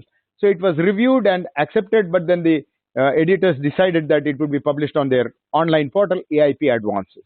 So this review challenges multiple Nobel recognized ideas that are currently taught, and it thousands of papers in top journals like Cell, Nature, Science, PNAS. So with so whatever we know now, significant part of this world, have come from the greats that you see here. Can you mute the other speakers, please? This is the most famous,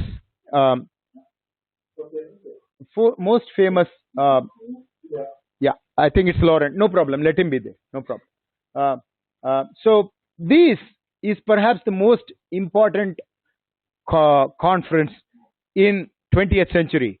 It's 1927, Fifth Solvay International Conference. You can see all the big names in the physico-chemical world.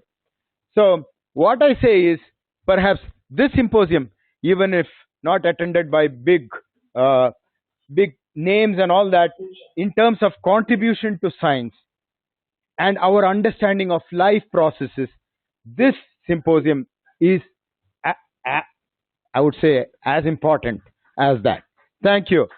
So, yeah, the kids who are sitting there back, you will remember this. After 20-25 years, this you would remember. All right. So this was held at Belgium. So with that Belgian connection, now I would like to hand over the presentation for the remaining part of the forenoon. I mean, it's already become afternoon, 1 o'clock. We are in good time only. This was planned. So next one is the when Laurent Jaeken, the esteemed colleague and collaborator of mine, will take off. Laurent, are you there? Yes. Okay. Can you hear me? Yes, we can hear you fine. You can use the slides at your end, or I can change it from here. Which one do you prefer? Yeah. Do it from there. Yeah, I will do it from here. Yes. All right.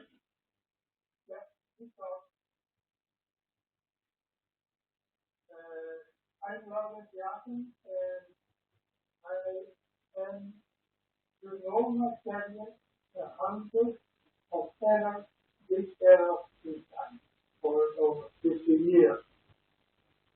And I was helping because I learned from the town that people were forgetting an important substance that used in the standard, it was water, and water can be the whole wet, and it's different shape and property. And in the traditional view, which you find in textbooks and is told to you in classes, water is said to be normal water. And I learned that this was a very big error, because if it is normal water, they will use the load of ideal solution, not life itself, and in fact, that's all a coattack. And then I wrote a book in 2021, 2 years ago, in which I collected all my hundreds of arguments. And probably, Professor Manos was reading it, and he took contact with me, and we started to collaborate on this project, because there is another very important project, which is not studied, and it's oxygen. Both water and oxygen are very strange products with very strange properties. And this will be my talk, to see what Professor Manos actually discovered about oxygen, and how these findings are really entirely different from the classic tube, which is occupied already for many years. And this oxidation, he put another large set of arguments again. So, in order to understand that, you should first know very well what is the classic tube. So, next slide, please. Adu machu. Oh, sorry. Thank you. Yes.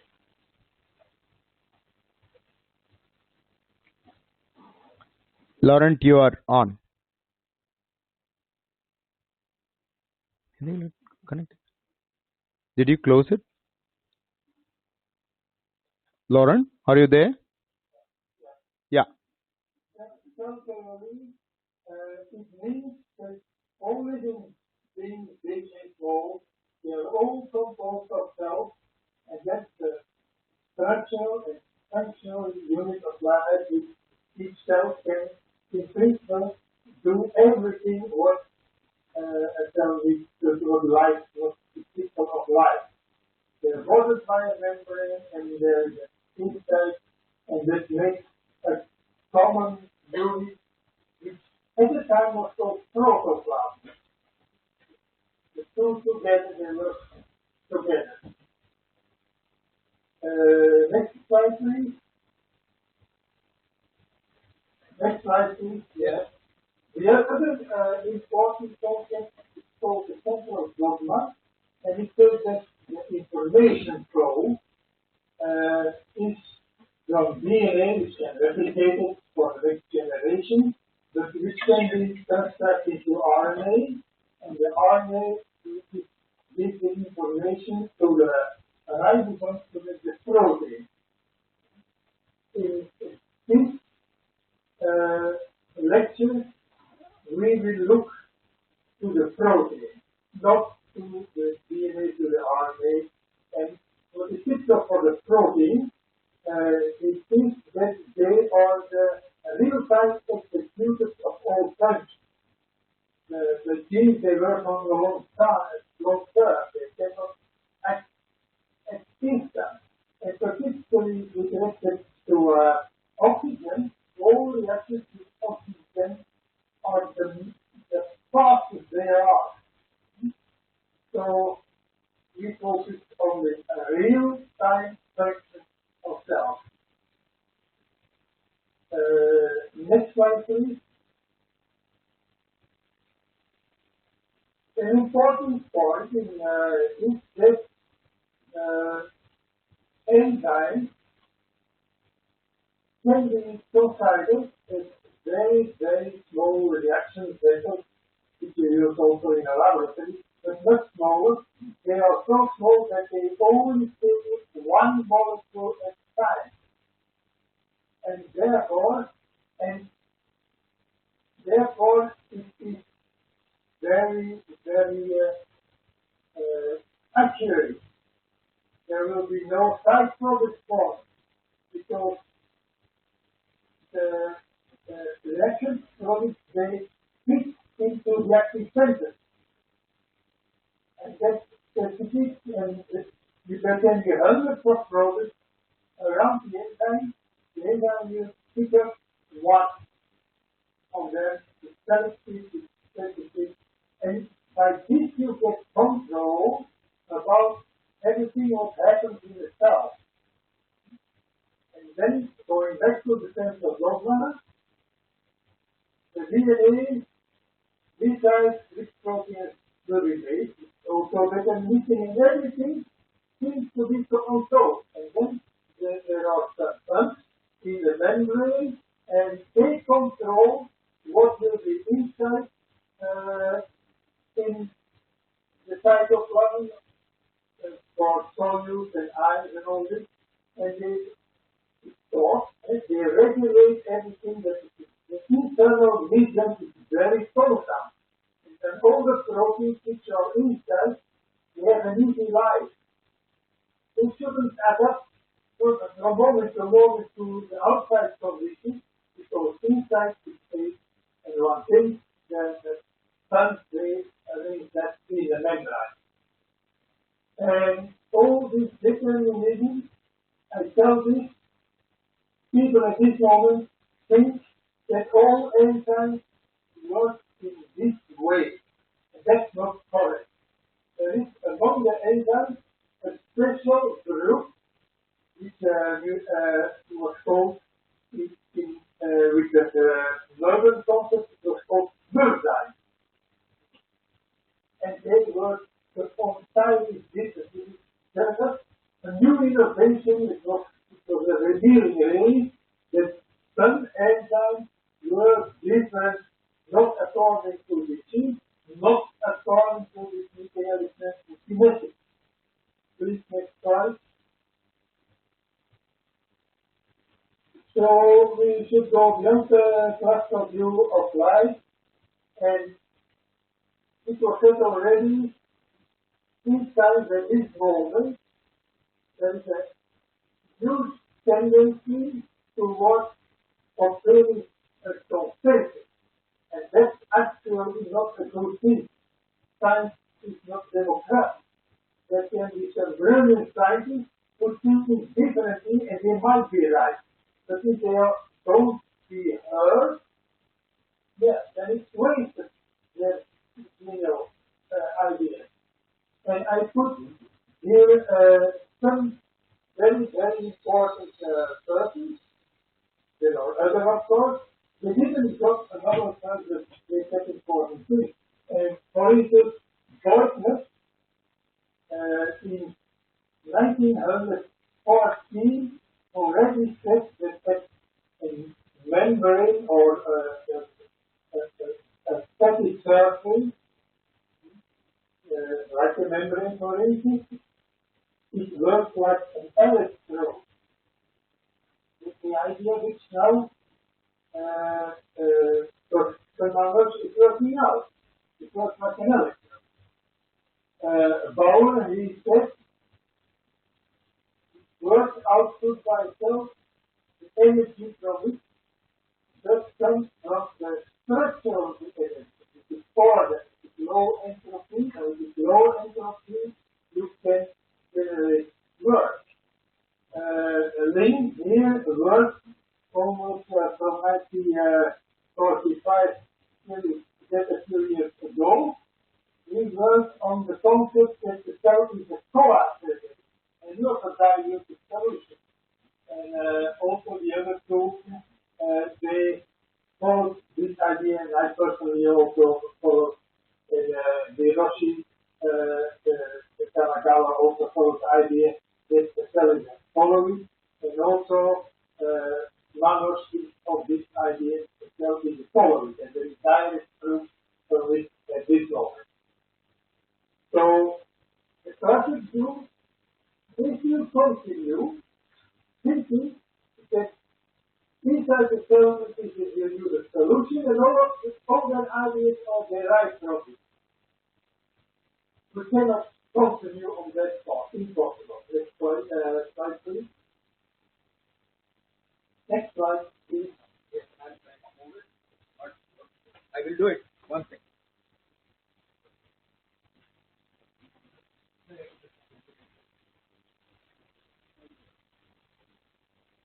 Come.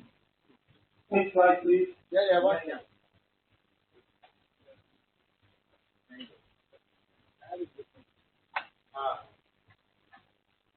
Hello.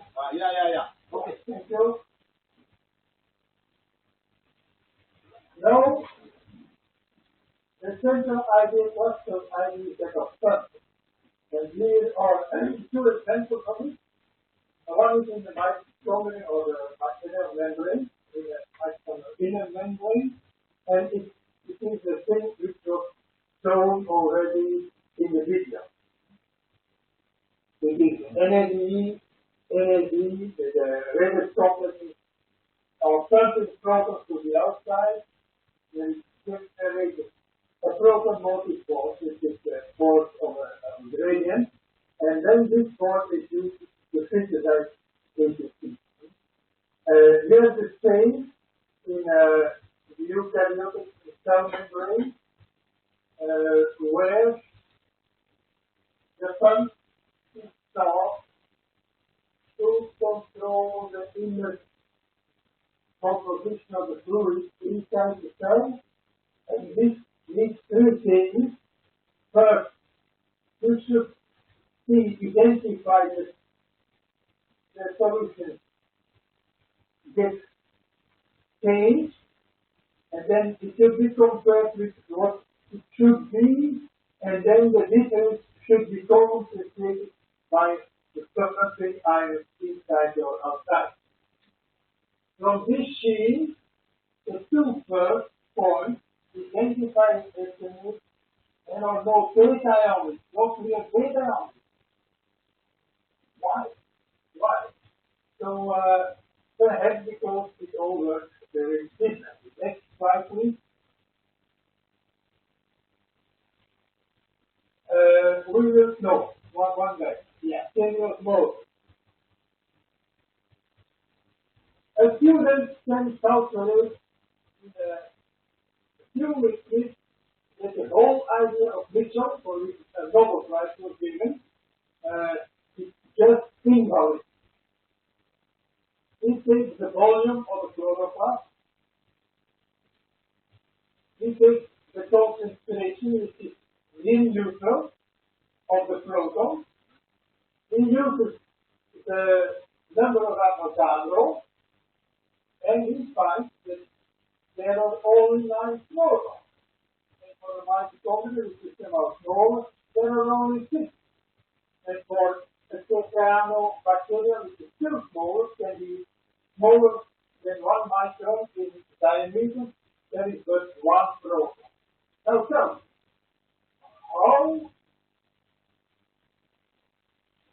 1 proton is divided over some several thousands of related complexes to be spread out and produce their huge proton voltage core, which should be sufficient to produce ATP, which is an endothermal reaction. How is it possible? How do you see the proton? There's that small. So, just this calculation, I once was sending this calculation to Science magazine, and it was rejected because there were other more important articles to be published. Yes, it's the definition of creation. It's about release protons, they're not functional. Next slide, please. Next slide, please. Ah, yeah. Yeah, come, take us. No, there's sound.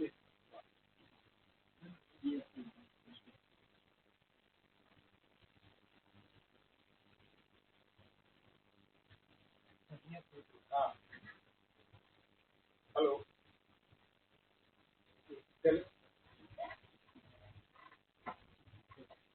Lauren, you have muted your phone, microphone.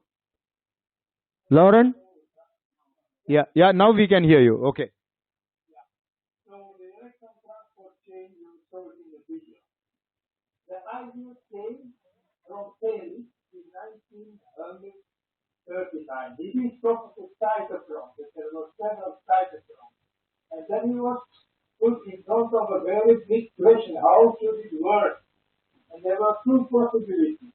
Either they work in pairs, that the electrons are translocated from one cytochrome to the next, and finally arrive at the thermal electron acceptor, which is cytochrome oxidase, and only there is a reaction with oxygen. That was one possibility. There was another, that is the Redox complex works in parallel, each complex doing its own thing, and each of these complexes reacting with oxygen, liberating the energy, and then in some way that energy is used to make heat. That was two possibilities. And he was in front of a very big dilemma. And he found a very, very, very nice argument to say it is a stereo, like the one in the video. The reason was that if each of the complexes would react with oxygen, you would produce reactive oxygen species, and they are terribly dangerous. That was, from that time on, this idea continued up to now. And that should be stopped now, because things are much simpler than this. One of the big values of the murburn concept is that it is a simple concept. And because the simple concept, it could be originated during early evolution. And if you think back to the video, and you see how complex was this serial electron transport chain, and how complex was this mechanism of Boyer, of how the ATP synthesis works, then you may really ask the question how evolution could ever make something like this, because it should be perfect before it can start to work. And actually, our calculations of protons, they even say that it doesn't work even now. So we should look for something simple. And if you see here, down on this slide, oxygen takes one electron, and you produce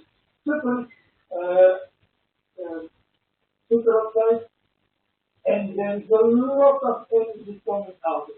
Much sufficient to make ATP. Really. Next slide, please. Here is the idea of Boyer of the ATPase, the ATP synthase. And how it works you saw on the video, but here on the left side, you see an analog. It is a press for fruit, and the fruit goes in, you turn the rotor, and the juice comes out. Now, of course, it's just a reverse. You put the juice in, it turns in the other direction, and you get again the fruit. That's what it does. Impossible. Next slide, please. Therefore, other really touching arguments to say that the whole idea of the cellular electron transport chain and of the proton pumping and of the Boyer mechanism must be totally invalid, because one we told already, cyanobacteria, they're appropriate. Yes, they can respire and they can photosynthesize, and in terms of them, the membrane where it happens, where the respiration takes place, and where the photosynthesis takes place, is the same membrane. So how should this proton current go? Inside, outside? There is clear it cannot work. There is another flushing concentration. It is erythrocytes in mammals. They do not have no genes, no mitochondria. They have glycolysis to produce the ATP they need. But it has been shown that it is insufficient. So how do they survive? It will be told in one of the other sessions that hemoglobin can bind ATP and can produce ATP. Then there is a third thing that plants, they do not have a sodium potassium plant. Yet they have a ratio of potassium over sodium, which is higher than 10. How do they arrange that? Next slide, please. Really much of traditional science, I should say, the first chapters of textbooks, the first chapters of an initial course in biochemistry or cell biology, should be changed entirely from new concepts, which are valuable. From the idea that the cell is a coagulate, and that water is important, and from the idea that oxygen is important, and do other things than just only react with cytochrome oxidase. What the modern concept of Professor Manos realized is called the mystery of rock.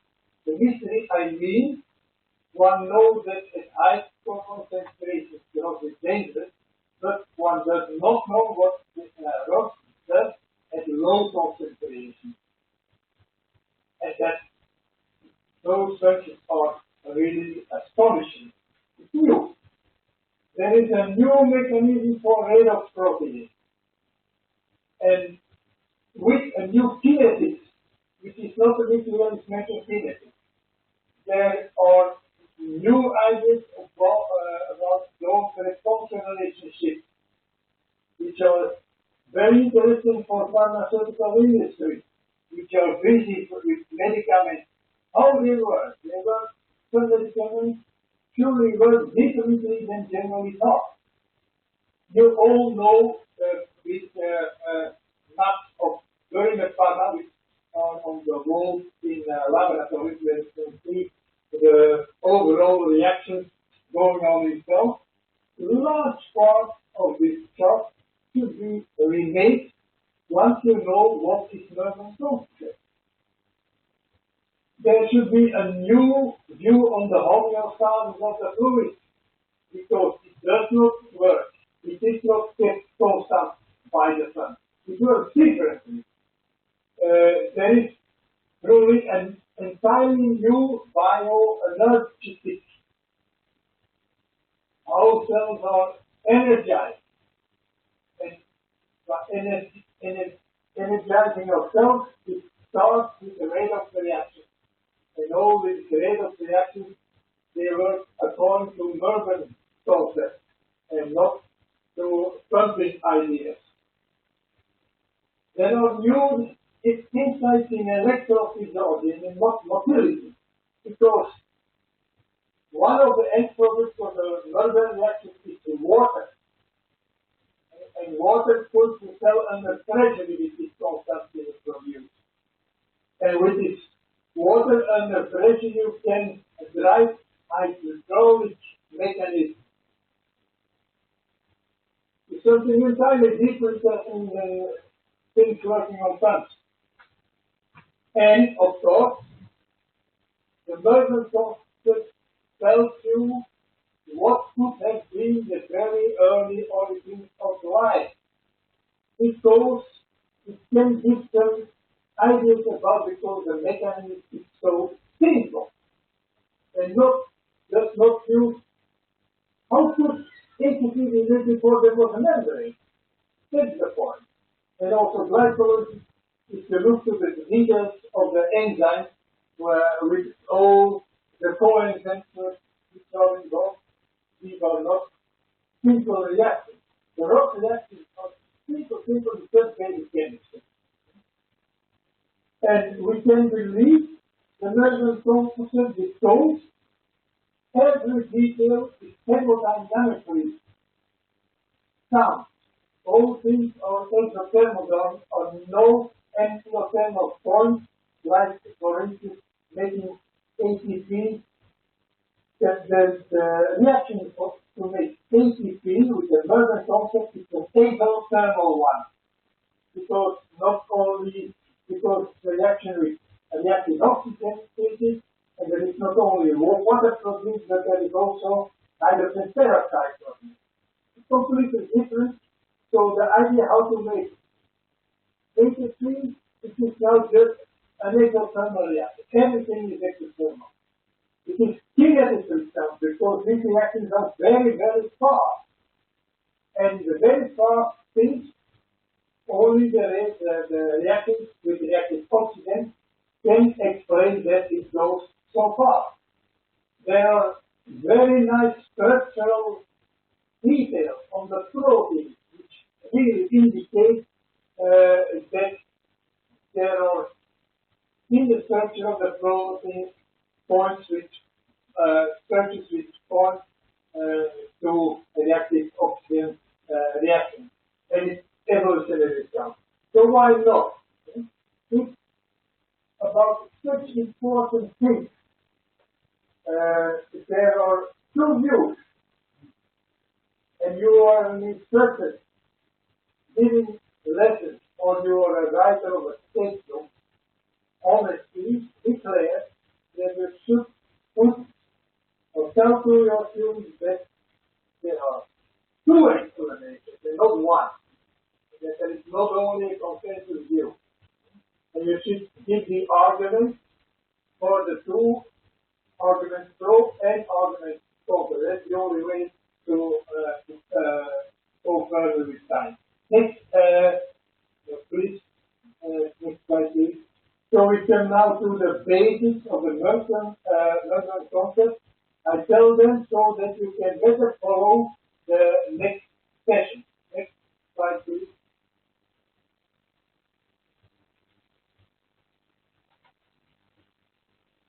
Of the fundamental forces which exist in nature, the gravitation, electromagnetic force, and electron force inside the atomic nucleus, which are not yet informed. Life uses the electromagnetic force, and life is driven by electromagnetic radiation. Visible light by photosynthesis. In the early days also by UV, and it's also driven by some infrared energy, which keeps us warm. Cells are made of molecules and ions. And so if we think to chemistry, how chemistry works, you have radioactive reactions and the others, and the others they work by the inductive effect of Lewis. But in both cases, what happens is that there are displacement of electrons. If you think about an electronic circuit, if you want to understand an electronic circuit, you have to look where the electrons are going. Here also, if you want to understand how a cell works, look how the electrons are going. In case of respiration and oxygen, they go through reactive oxygen species. Because it has been shown that with everybody knows that each redox complex in respiration photosynthesis, it produces reactive oxygen, and one is annoyed by that fact because it shouldn't. But in fact, it is produced, and if the respiratory activity is higher, there is more of it. So there is even a direct relationship. Yet they continue by telling this classic stuff. They just write over one from another. That's the point. One should always look to the alternative. And so, following the flow of the electron, that is the primary activity, that is what life is. There all power should come out. And it will be shown in one of the sessions that in neurons, one always thinks about the Hodgkin-Huxley, that there are ions moving across the membrane, but there are electrons which are doing the thing. That's the primary point. And there are loss produced. And that can generate a potential. So it's all quite different from what is generally told. Next slide, please. This is the other important point of the murburn concept. At the left side, you see a classic enzyme catalysis in two ways. There's the enzyme and down. You see the electron transfer enzymes, how they work. And they work by the mechanism of primarily there is an active center where the substrate attached and our cells usually recognize. In the murburn concept, it's entirely different. You have the protein which donate the electron to the surrounding fluid where is the oxygen. And there, the oxygen, I should say, is not only in the fluid, it's also in the membrane, because it's a rather upward process of oxygen, and so it gets the electron in the membrane. It is traveling everywhere. And then the electron is donated, and there is an immediate reaction, because there's a radical reaction, and the radical reaction are the fastest there are. And it starts to react with the rock, and it's the radical, it immediately starts to affect other products in the surroundings. And for instance, if there is ADP there, if you attack it and make an ADP radical, if there is phosphate, you attack it and make a phosphate radical. And then these two radicals can react with each other and you have ADP. Just simple like this. Easy for evolution to get there. And so you have the enzyme catalyst, kinase of rocks, like for instance in fluoroperoxidase, which can attack very many different compounds. Yeah, rocks can react with many things. And you have done the case of the latest complexes here below. So it means the main murburn comes from burning, the burning reaction. It's the same as in the flame or in the combustion enzyme.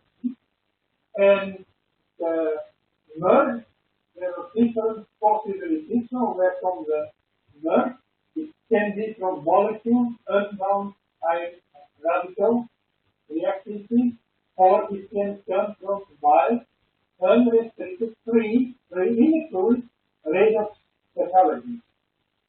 Or it can come also from mute. Mute is the one way of description why we don't really play inside our body. Because the reaction chambers are very, very small.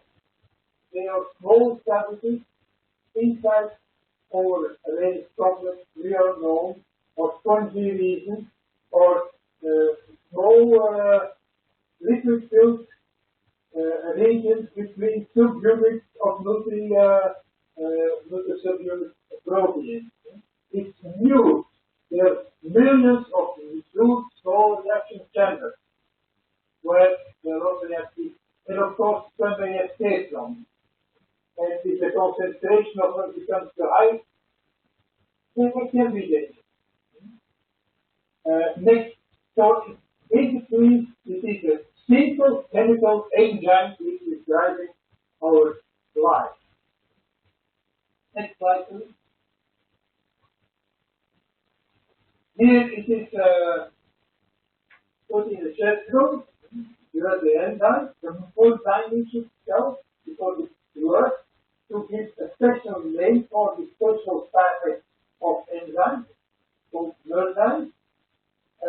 They give the electron, the rocks is produced from the oxygen, and there are ions in the vicinity, there are substrates, and all that is interrelated by chemical equilibrium, and as a result by absorption and equilibrium, which are also simple chemical equilibrium, and electronics.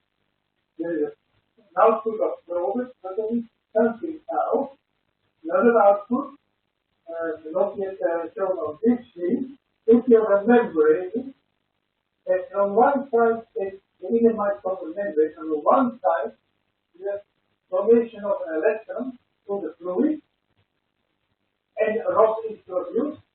Many of these rocks are anions, and there is also hydroxyl ion produced. They are negative.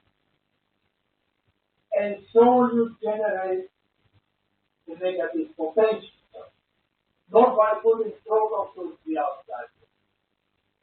It's just by, it's an electrode potential, like on an electrode, just the same. And this is a mixture, complex mixture, and what happens then is controlled by thermodynamics, by partitioning. Yeah, I should explain the anionic radicals are very polar. And near membrane, there is polarized water, it is low water activity, and they will be there. The oxygen will be in the membrane and in the fluid.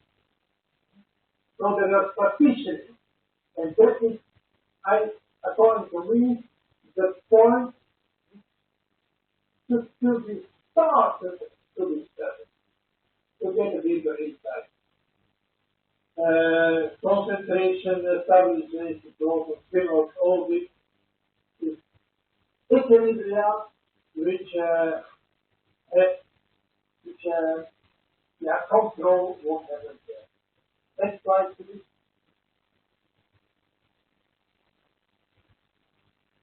Now, the murburn concept really explains very many different important observations in biology. First, we can take as an example the chloroperoxidase or the P40 450 oxidoreductase in the liver. The big problem with an active site mechanism is that these enzymes can oxidize so many different substrates. How would this active site arrange that? But this reaction is done by a person outside. Yeah, the ocular attack here, you can have different type of reaction. Because the rock is able to do all these types of reactions. I just talked about that anionic rocks, they produce the potential. And also for the cell membrane of the eukaryote, there is direct evidence that the rocks are involved. And there is most experienced by eukaryote that the oxygen is one of the protein molecules.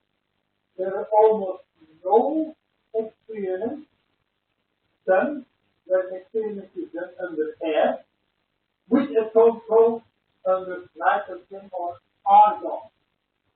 But if you would use that control, you would immediately see if oxygen is involved. And it is involved in the transmembrane potential of the eukaryote membrane. So, that is very different from what one generally thinks. The reaction with rock includes it is just simple random chemistry. They are stochastic, they are not deterministic. An important point. And the stoichiometry can be variable. Because one never knows if this or another product is, for instance, by others or because it was given as a medicament, is not introduced in this reaction fluid gas. And it has effect, and therefore there are side reactions, and the stoichiometry is not really one-to-one. And then we come to the kinetics, the next and interesting point. If this chemistry is done by reactive oxygen, it can be very rare effects. And if you make it kinetics, you will see it immediately. Because not a nuclear metal occurs like you see them here. That's typical kinetics. And you can have another dose response efforts which are very strange. That the same product at low concentration is an individual, and at higher concentration is an activator or even the reverse. That is an activator at low concentration, inhibitor at high concentration. And I take two examples. But used in respiration investigation, dimetrophenol. We used to apply high concentration, and then it is said to be an uncoupler and an inhibitor. And the same is true for valinomycin, another uncoupler. We used to use high concentration, but it is known since the 60s that when you use the same product at concentration 100 times lower, then the same products are activated. It just tells one thing, that these substances do not work by blocking the proton transport through the membrane. It's not existing protomolecules, no, they just enter in this radon activator with rust, and then the concentration matters. And many medicaments are in that case. Next slide, please.